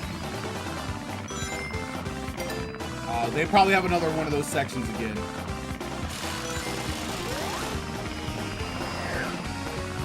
Alright. Oh, cool. It even transitions. Oh, is it gonna make me do like platforming stuff? Oh. That's kind of cool. It makes you scared. You're like, oh no, what am I supposed to do? Oh, okay. I think this is interesting.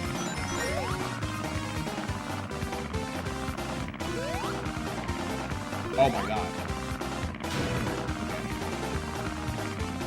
You have to like get on right. I think I could have like jumped past it.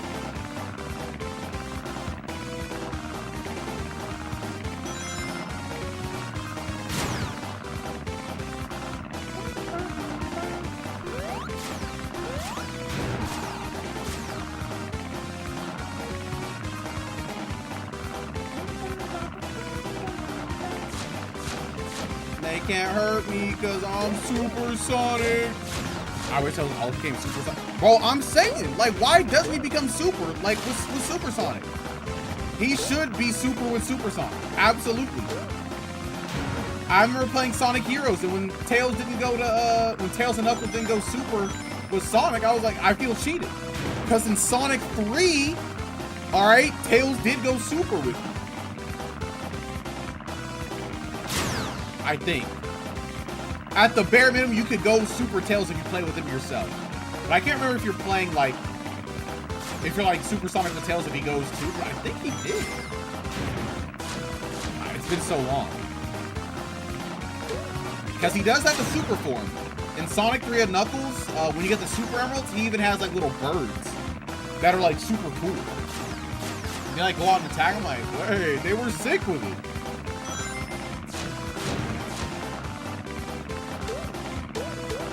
Man, this sure would be hard if I had to engage with this portion of the game. I would be like, man, how am I supposed to do all this? There's so much stuff, but nope. We don't have to worry about it.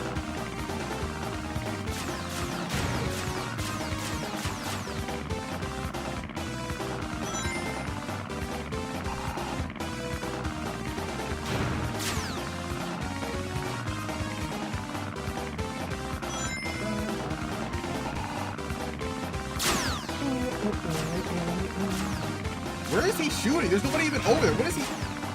Okay, alright. I'm kinda running low on rings. running a little bit low.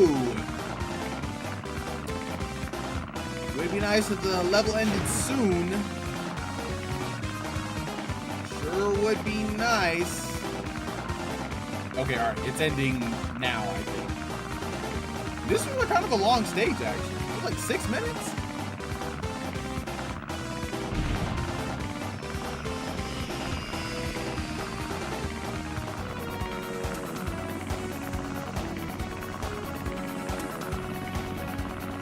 All right, there we go.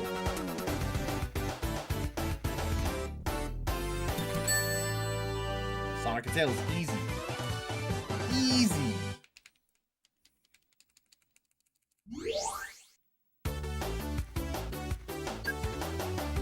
Mile High Mayhem.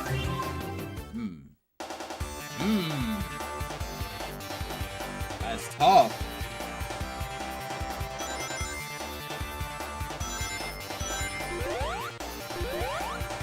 This looks pretty good.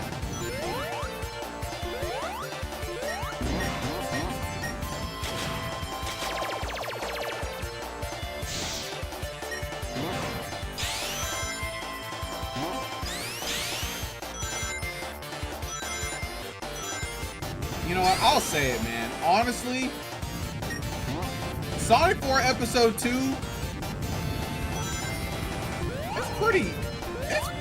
it's good.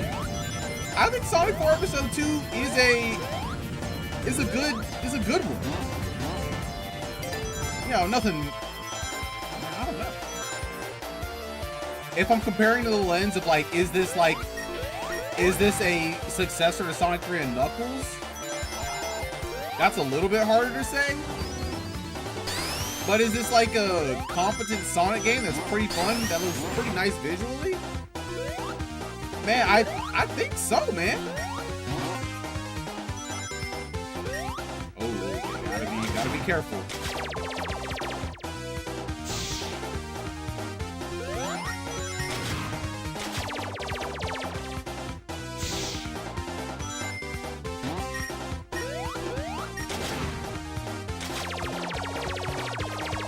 Oh, this is like the little effect that I think is in, is it Sonic 2? I think it's Sonic 2.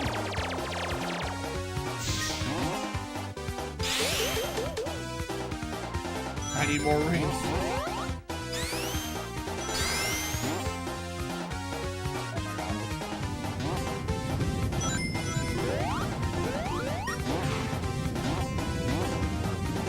You do have to be very careful with your homing dash. Can kind of not homing attack when you think you should be.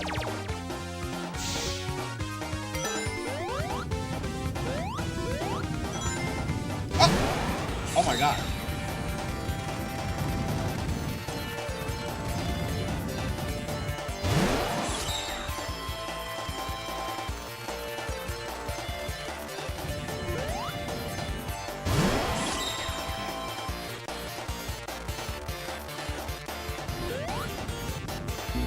No, I don't get any more height. Oh my god. I pressed the wrong button when I did it at first. I did it again. Okay, thank goodness.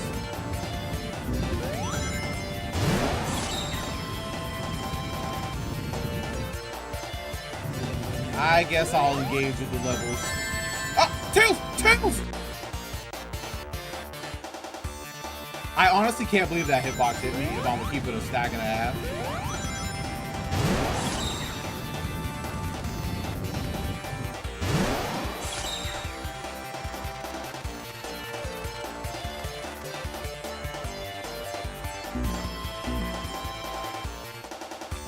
I'm kind of getting mixed by this.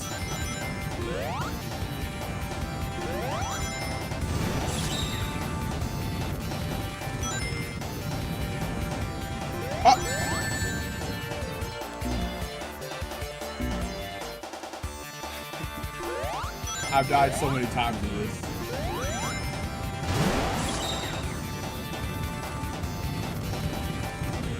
The Tails!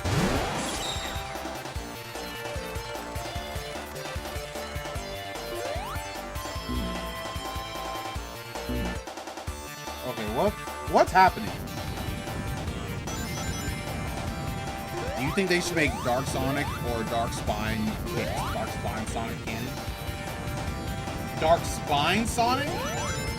Are you talking about that was like in the Metaphors arc from Sonic X? When he was like, you know, super dark and angry or whatever? I do think they should make Dark Sonic canon, at least for one of these arcs.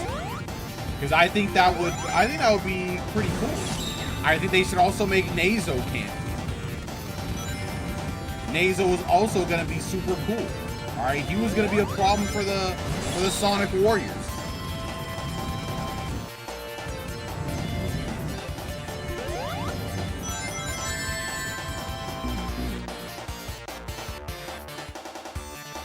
I'm really getting beat up by this fire. That's fine. Oh wait, is he the one with like the purple stripe or whatever? I actually don't know a whole lot about that one specifically. I just know that I've probably seen a whole lot of art of him. Yeah, I don't know which I don't know what he was a part of, actually. Like, I'm assuming that was a comic thing? But I don't actually know. And of course, my knowledge is a little bit weak there. Even though I do know a lot about Sonic.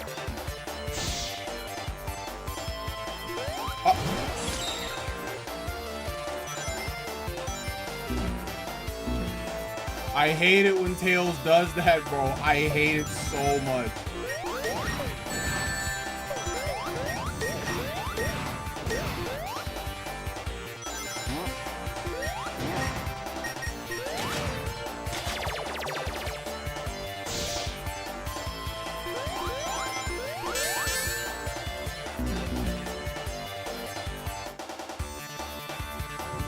What was the form you were talking about?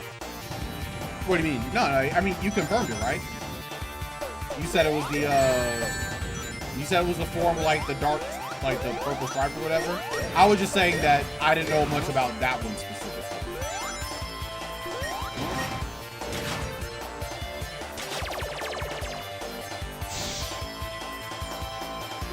Is he something? What do you mean? Is he something?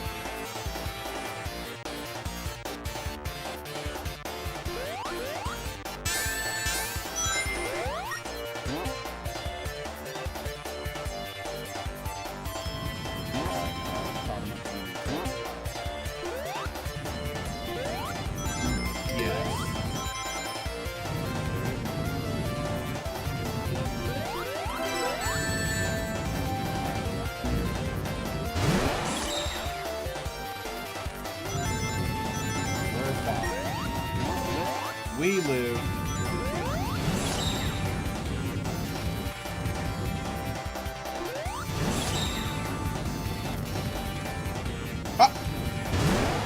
Yeah, the one form that I really want them to bring back in some capacity is in fact Hypersonic. I don't know why Hypersonic has not come back, because he's absolutely one of the coolest forms that has been in Sonic.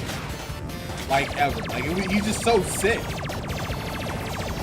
Or maybe if they could do like a Sonic Shadow Fusion, I think that would also be pretty cool. You know, maybe Vegito-like. I think that would be pretty sick. Oh, you're talking about Nazo? Oh, that wasn't a form. That was a character from Sonic X. Nazo. That would confirm that Sonic is a copy of DB. I mean, the Chaos Emeralds made that abundantly clear. Wait,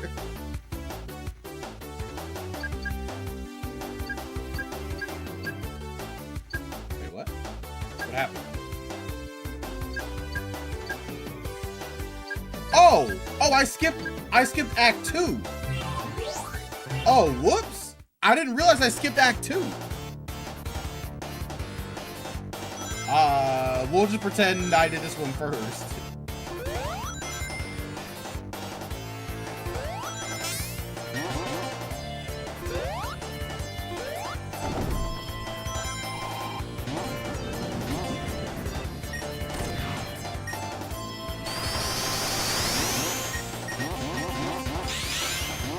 I didn't want to believe it either, to be honest. When I was a kid, bro, I was like, no, Sonic didn't just copy Dragon Ball Z. No way. But they did. But, you know, it was like a cool homage, you know? Sonic going gold is pretty sick, so, you know. I get it.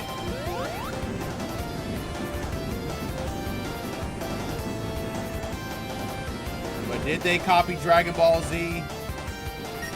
I guess so.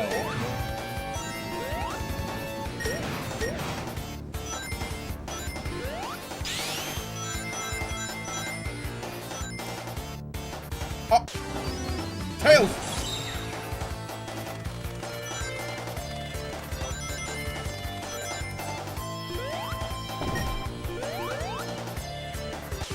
Wait, you know what's crazy? Well, when did DB come out? So Dragon Ball came out in the 80s. The first time Goku went Super Saiyan, I believe, was in...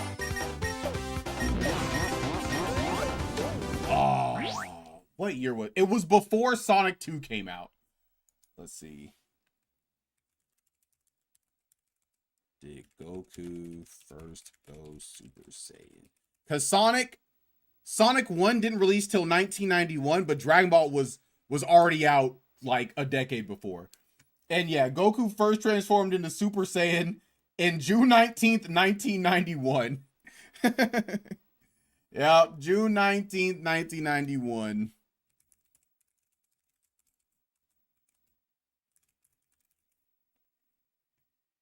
And Sonic 1 came out June 23rd, so yeah, there's just no way. Yeah, Sonic definitely copied they definitely copied them.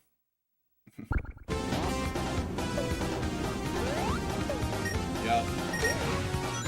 I remember that from all those years ago. I didn't want to believe it, but it was true.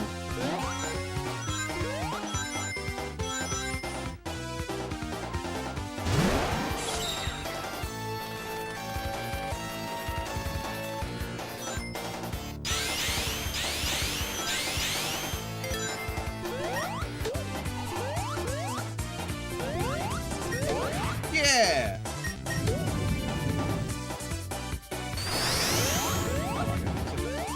I wonder if I could have died right there.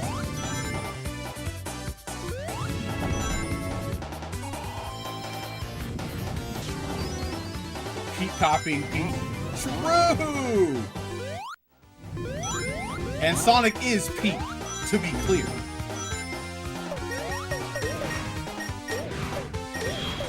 Oh. Why did they put this here?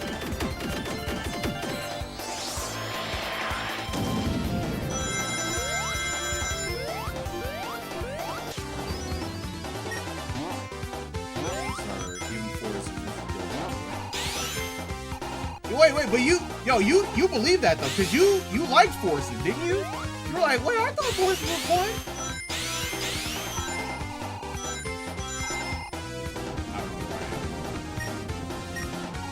And there is nothing wrong with liking Forces. However, I do not believe that it's peak Sonic in my humble opinion.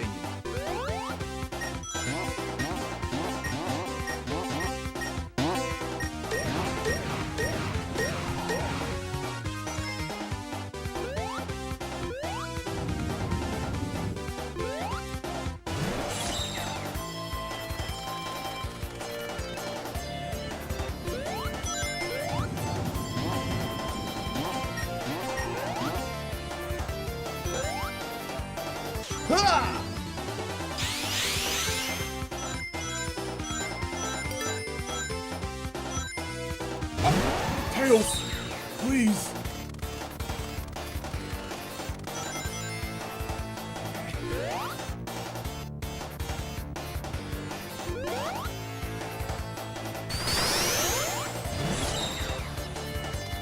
I do like how they put these here if you fell off.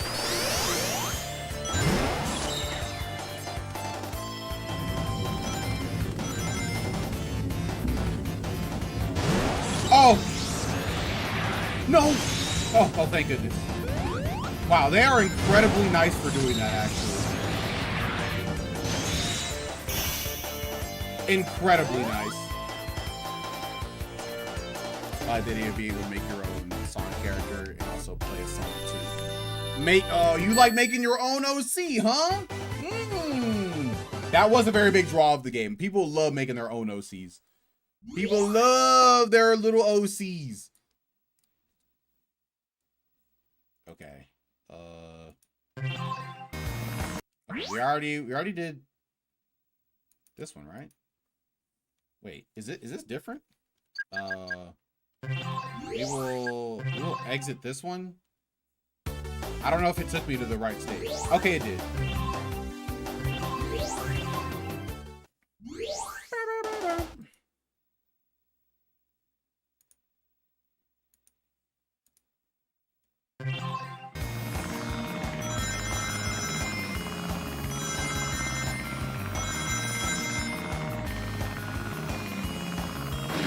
Oh! Oh! Oh, tail! Oh! Dodge him!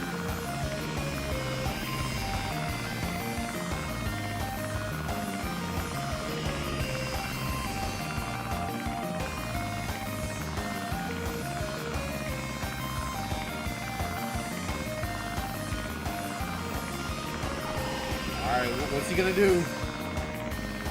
What's his maneuver?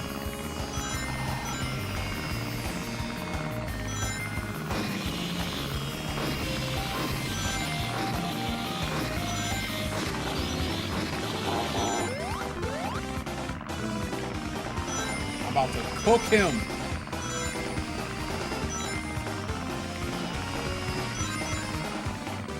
Look. Oh, wait, that still hurts me even if I'm supersonic? What? Supersonic is getting hurt by normal, everyday lasers now? I guess not hurt, but like, you know. Oh, I'll be serious. But, you know, he's getting stopped. He's getting hindered.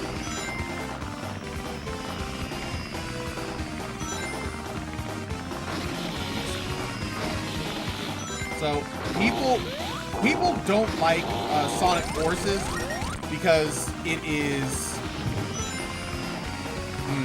what's the best way to describe it? One, people really don't care too much for the story of Sonic Forces. It feels like they were trying too hard to be serious, but they kind of didn't, succeed in that front, seemingly. They really didn't enjoy the gameplay. It was like the boost gameplay seemingly at its worst. It was like it was incredibly easy for a lot of people. A lot of people, you know, didn't care too much for the music. They felt like it was just doing too much. Yeah. I'm talking about Forces. I know people did not care for Infinite.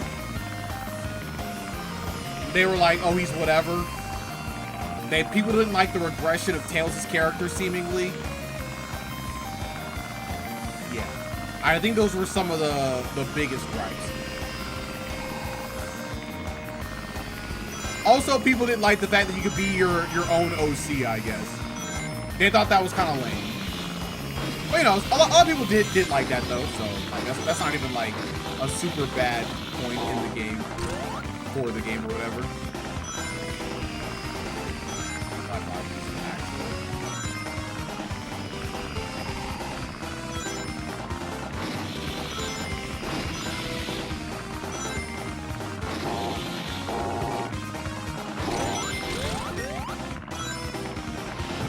It just did not leave a great impression for people, and I think really it was like doubled by the fact that people were kind of tired of that style of boost gameplay, so it really didn't help that boost gameplay wasn't the best.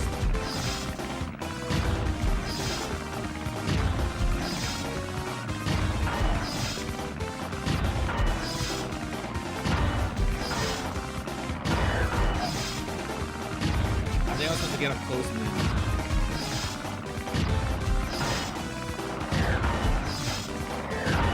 Actually, no. I guess I'm supposed to dodge these for a Oh, okay, no, I am supposed to. Oh, it knocked me out of Supersonic? Question mark?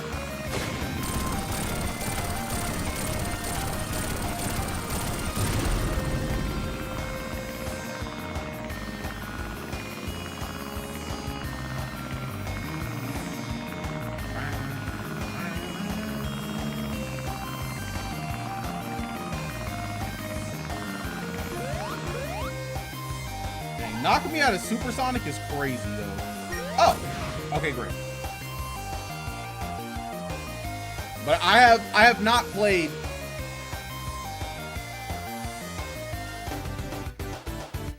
Also, did Loki start looking worse on the stream portion?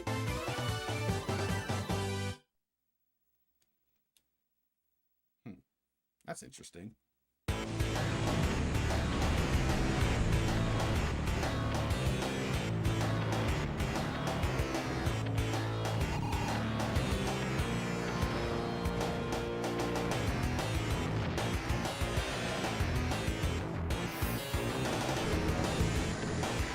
He's running away. I've never played Sonic Forces.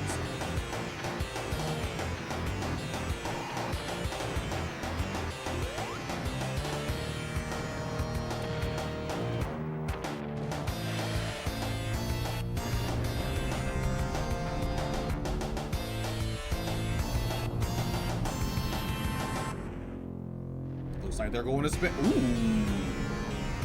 Ooh, this is cool.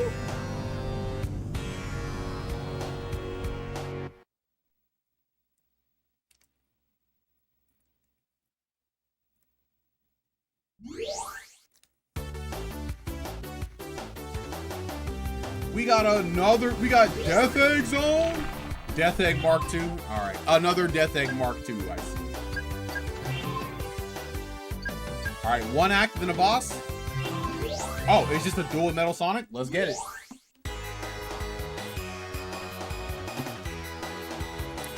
Let's cook that frog.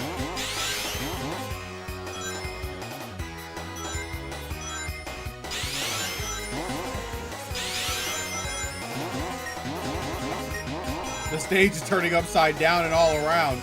Oh, I'm getting dizzy.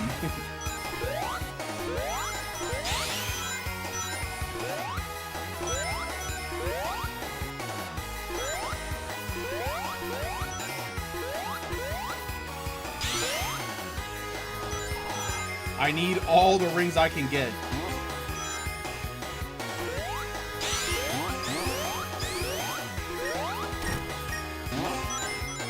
Okay, so this is like a real zone?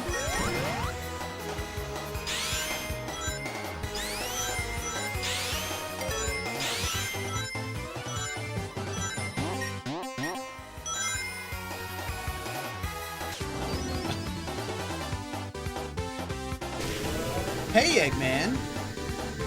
I should have waited a second, but that's fine. Because I'm wasting precious seconds.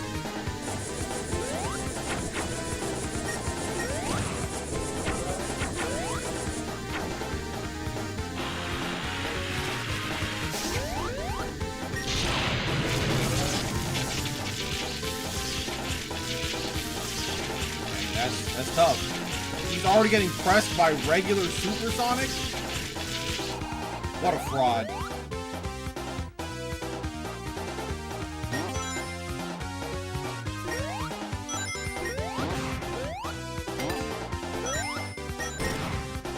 Oh. Fantastic. I really thought I was about to just die. Just straight up.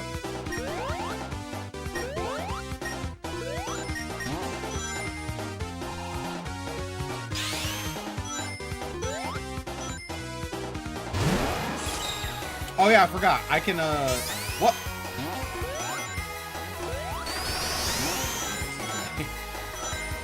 I forgot I can knock myself out of Supersonic on purpose. So I can save, so I can preserve. I don't know where I am. Oh god. Wait, what? Oh, okay. I see what it wants me to do.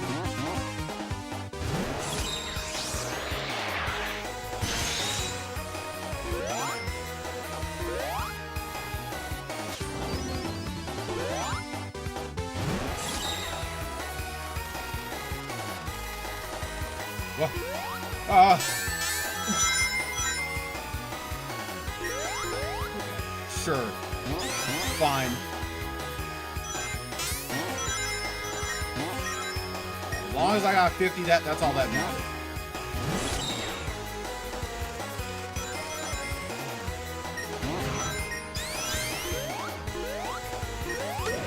It's turning me upside down and all around, bro. This is...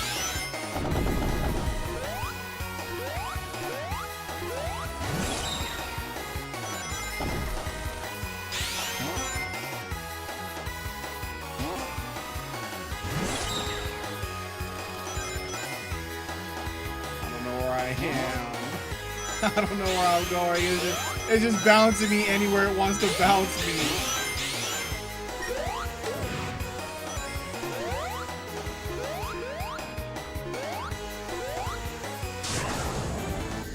Oh, I panicked.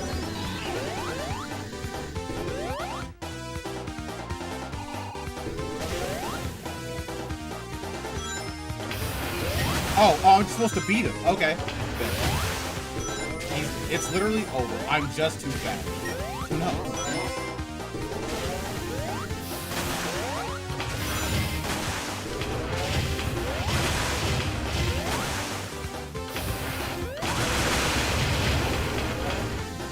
Oh, look at this rubber banding.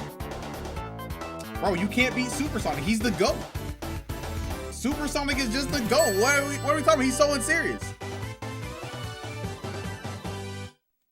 No, we're not. Forces isn't until way later. The next game after this one, I believe is Colors. I believe Colors is after this.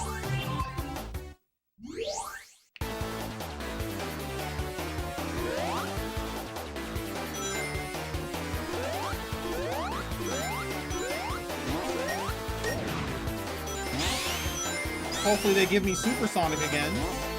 That would be very, very nice.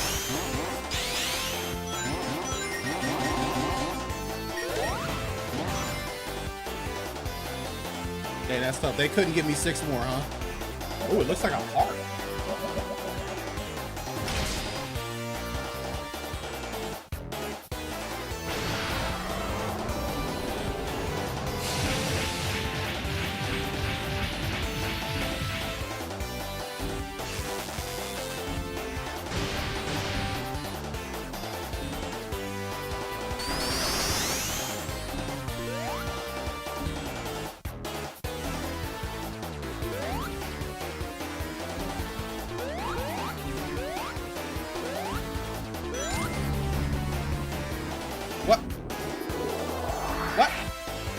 Give me these rings!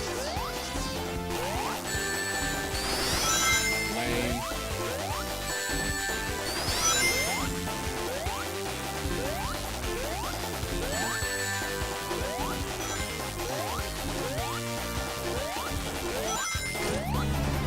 Low-key angry, I couldn't get the 3 ones.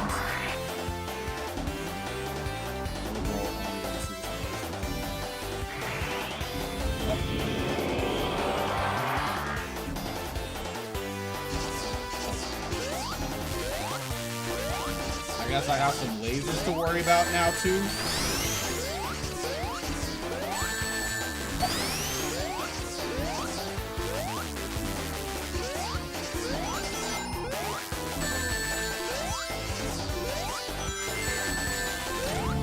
I have no rings.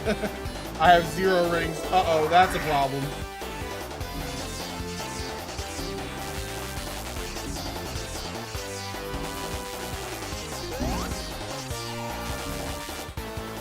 That's so angry. Oh, it starts me all the way back at the beginning. I need Supersonic. Supersonic, save me. Supersonic Coon. Please. Save the digital world.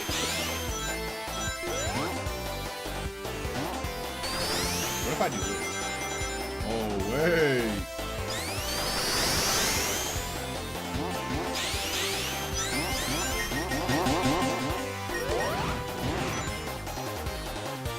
All right, I got 56. I'm ready.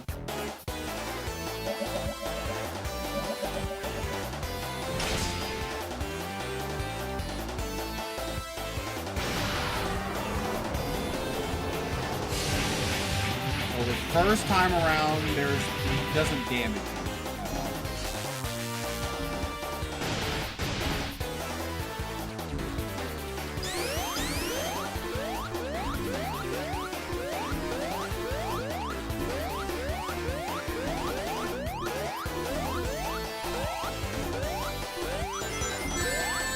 What? What?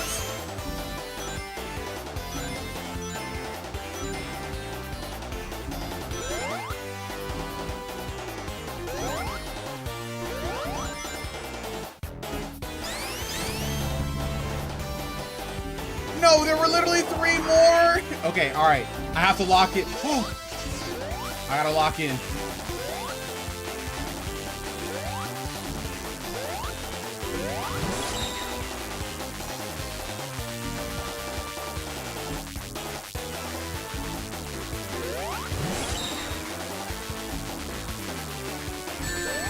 What? How am I getting hurt? Bro, whatever, man. I don't understand. I should have just went supersonic from the first time I was hitting the first time. That's just what I should have done. Oh well.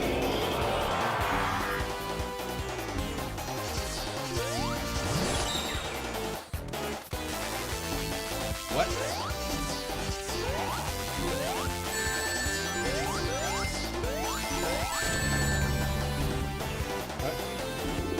What happened? Did Tails hit him or what?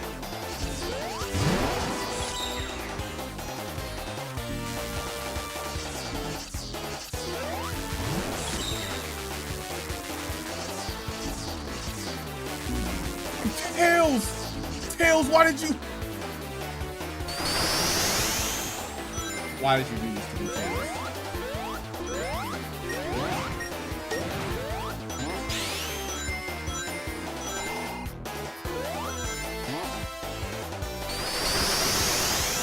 This way.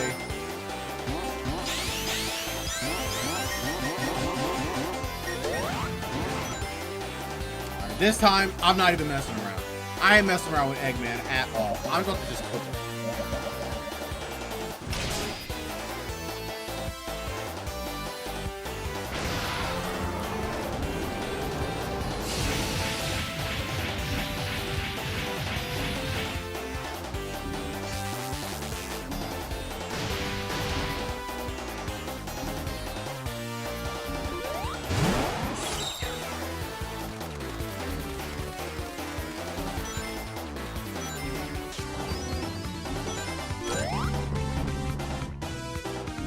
Takes so much time.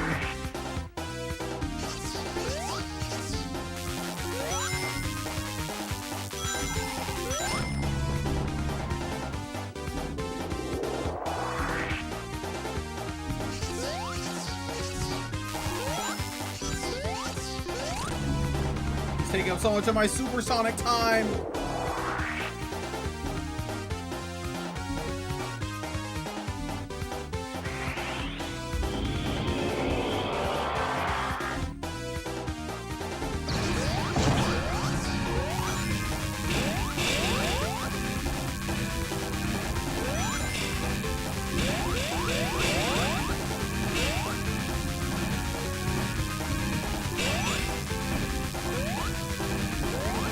Oh. I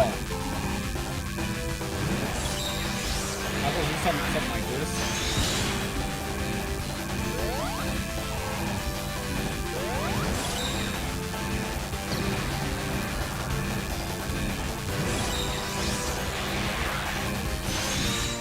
What? What was that garbage? What?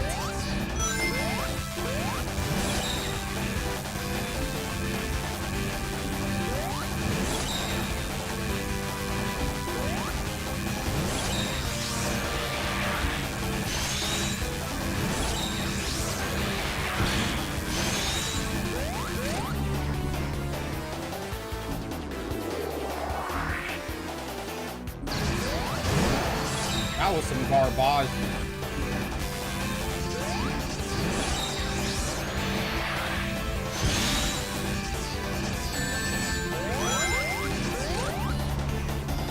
I guess Tails is hitting him somehow.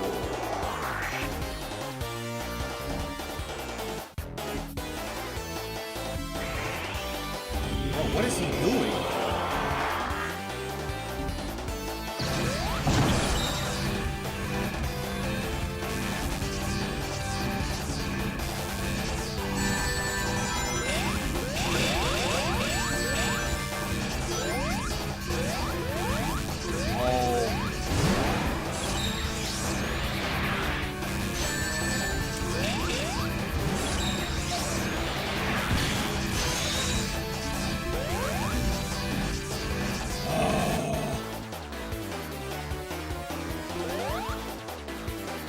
kind of hard to deal with.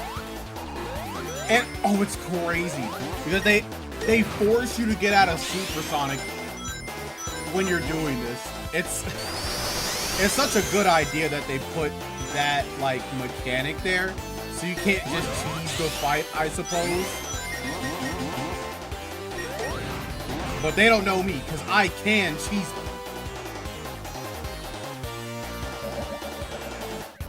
Maybe, maybe I can cheese them.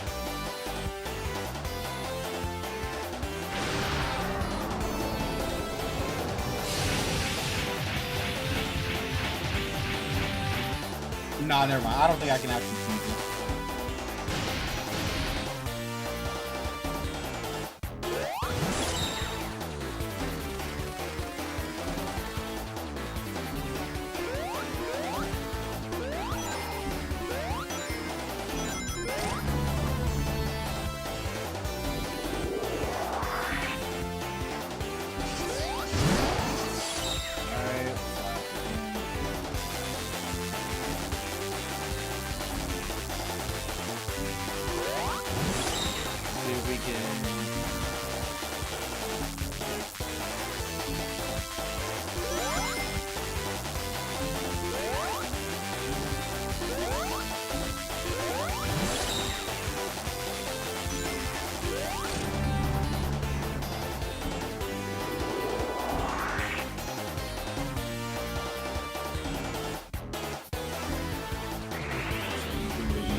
He's gonna make me do the little shield thing again, which is fine.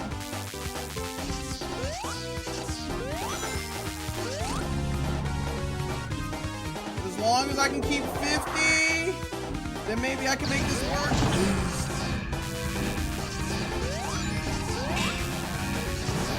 No, I can't make it work with that.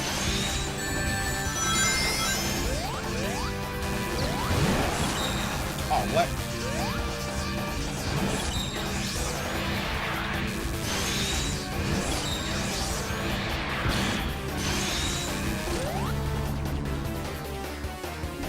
Tails, yo, Tails was kind of going crazy.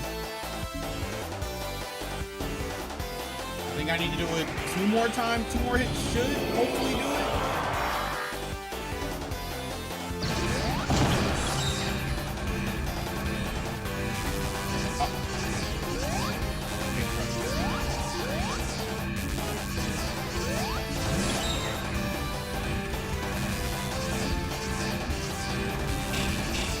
Oh, what? Wait, he's just blocking me. Wait, what?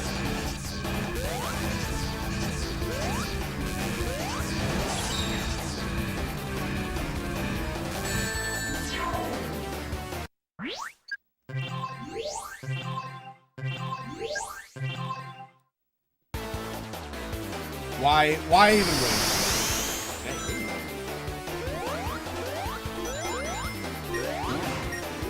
This is a challenging enough boss. Okay.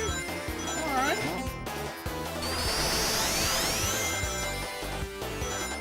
I think I want to try and save Supersonic for as long as I can. I think that's what I want to do. I'm going to try and save Supersonic for a long time.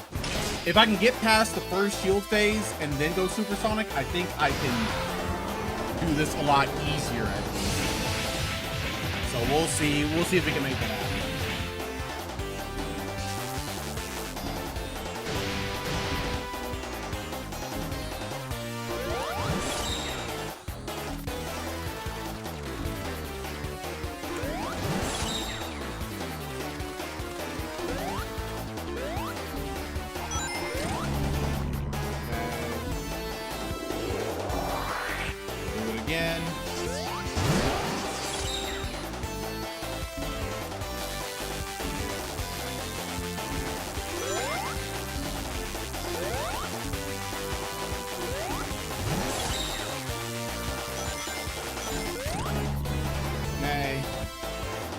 go.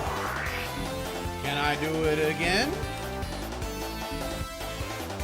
I have 64 rings. I can hit him about twice. What?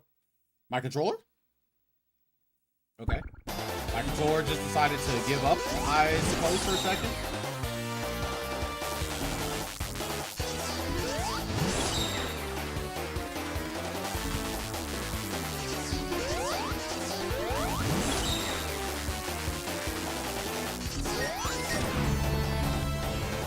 Alright, now I think he goes into shield mode.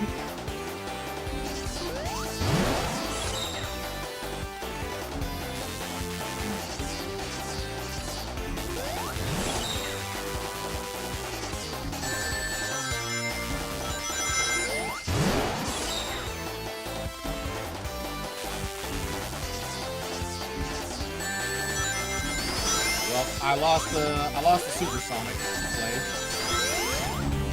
Lost the supersonic angle, so we'll just have to be better, I suppose.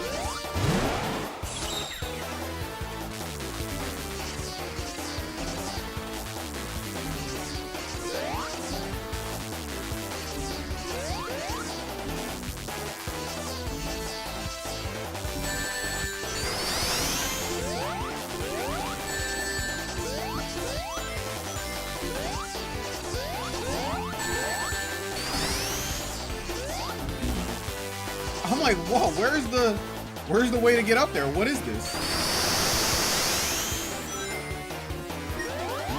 I always forget every single time.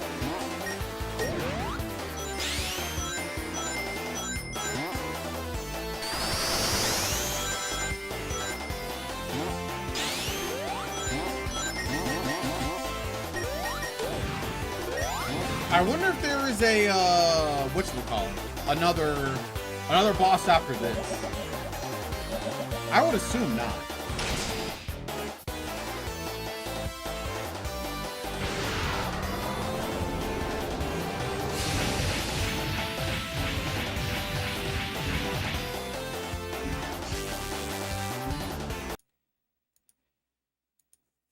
Okay.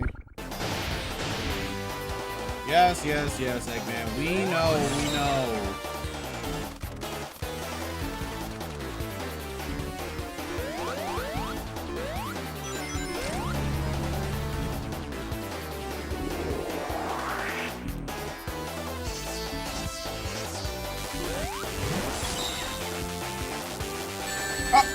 What? Wait, what? Why did Tails get hit?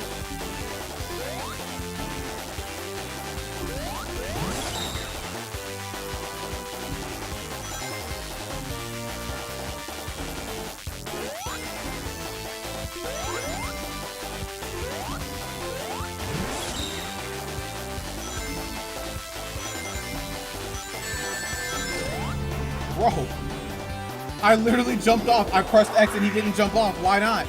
Why didn't he jump?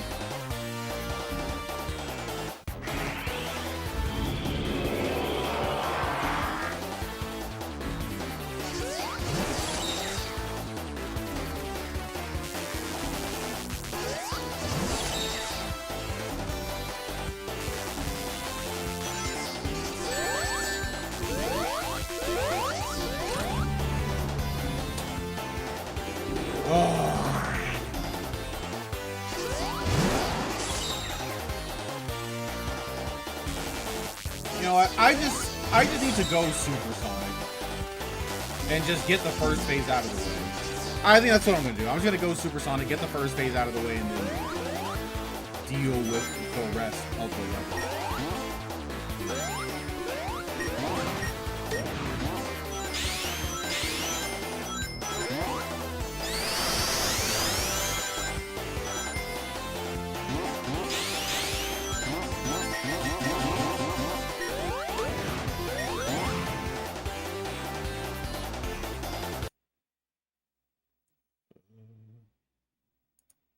There we go.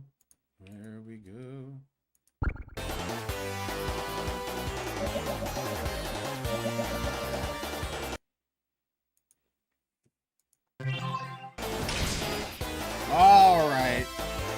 losing a lot of lives, too. That's the crazy part.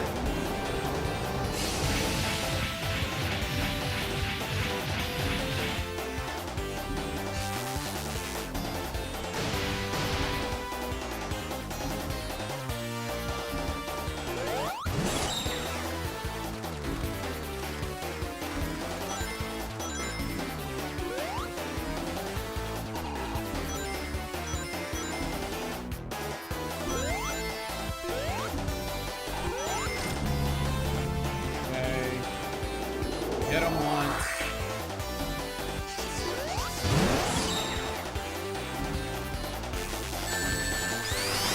I hate that so much, actually.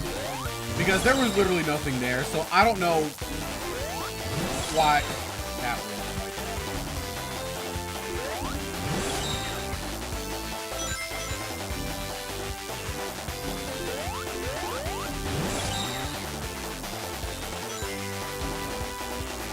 Why does it turn upside down? Why does it do that?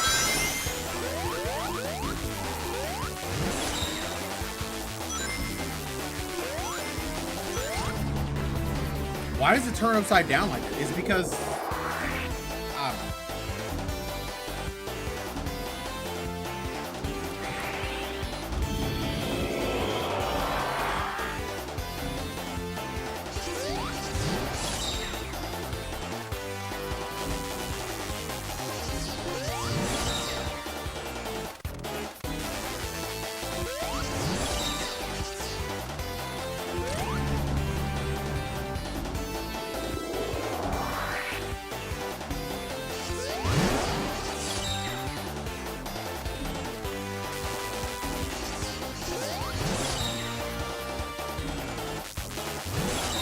Uh-oh.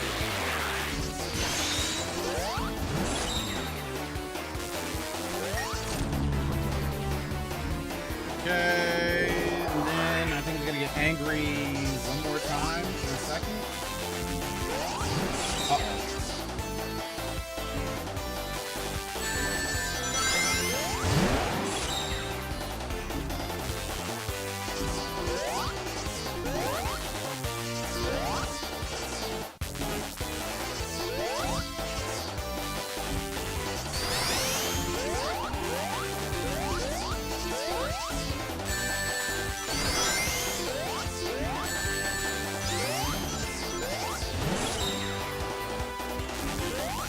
What?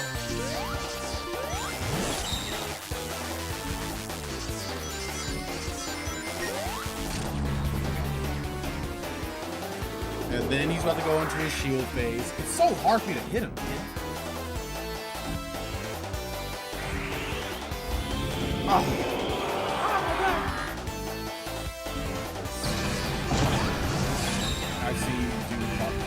You see me do harder? Oh, harder bosses, which is true. That is fact.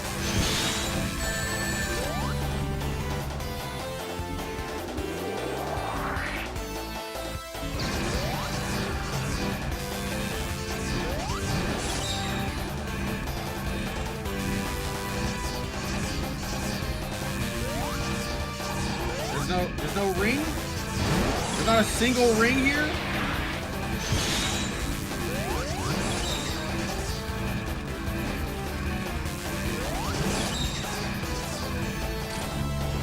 Alright, well, looks like I'm doing this with Zero. I don't even know if he's... Well, it feels jank, but it may just be that I don't know exactly where to hit all the time, I suppose. So, you know.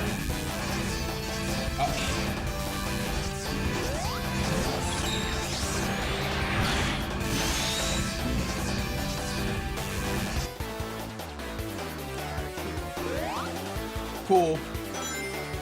I need at least one ring. At least one. But I just have none. And that's so cool.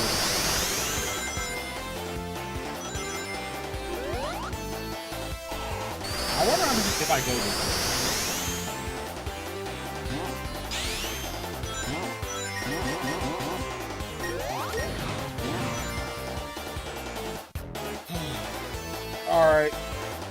Again, mate.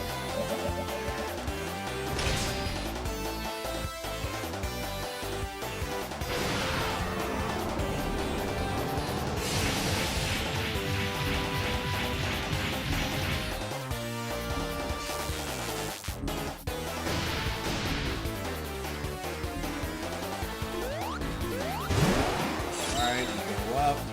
Wait, can Tail just like...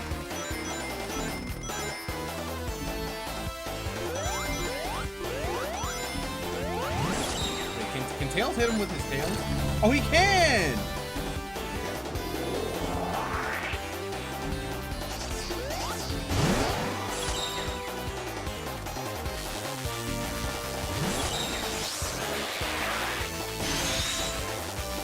Oh, thank goodness.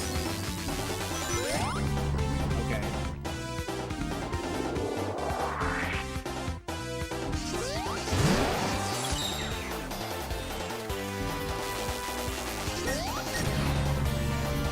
Somehow cheese that one out.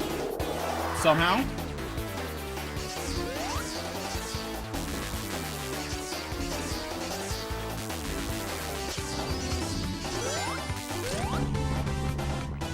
Ooh, I can preserve it a little bit better, actually.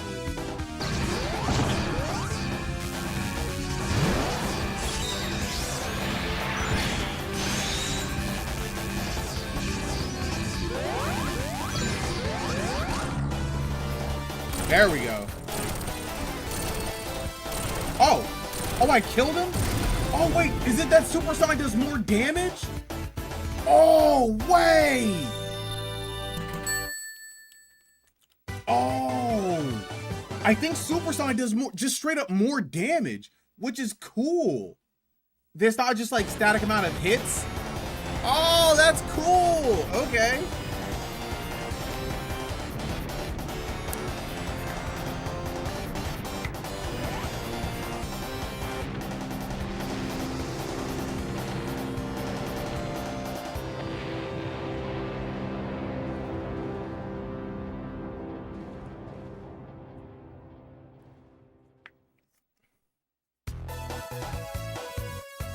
And that's it.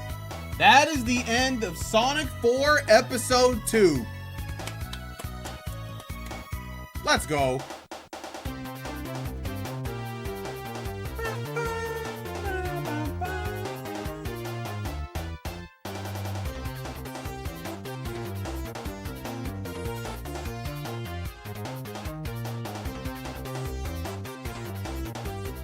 Yeah, there we go. That's how we do it out here. Probably pretty accurate. Yeah, he's supersonic. But that is not true of all Sonic games. It is in normal Sonic games, it's just like based on hits, not really the amount of damage he does. So this is a cool, unique thing from Sonic. So I'm very impressed and I like that. All right, great. All right, that's the end of Sonic 4 Episode 2. Cool. I just want to check it out, make sure there's nothing here. So then what's the point of Gimme being super? You're faster, you're invincible, you can just go through all the stages with literally no issue. Usually it's not like a power buff, I suppose.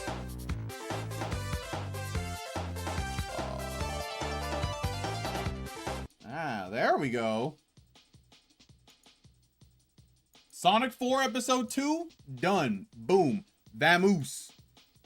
Now I can turn my monitor back to 240 FPS. Because I had to turn it to 60 because the game wouldn't run right if I didn't do that. So let me go ahead and do that real quick. Let me just boost that up. Boom. Look at that. Beautiful. Beautiful, beautiful, beautiful. I always knew you could do it. Thanks, man. I always knew you believed in me. That's how I know I can really get through it. Because you believed in me. Okay, cool. Cool. I think that's gonna go ahead and be it for me for tonight. Yeah. Yeah, it was just a fun little stream. Yo, appreciate you being here, Ace. You know what? If I ain't got nobody, I know I got you, Ace, all right? I know I got you. I got my dog. So appreciate it. I think... Next time, well, I guess next stream, I guess I'm gonna be playing the Scott Pilgrim thing. Is like a interim sort of thing. So yeah. All right, that's it for me. Have a good night. Sleep tight, and I'll see you guys on Tuesday, 6:30 p.m. CST. Later. Good night.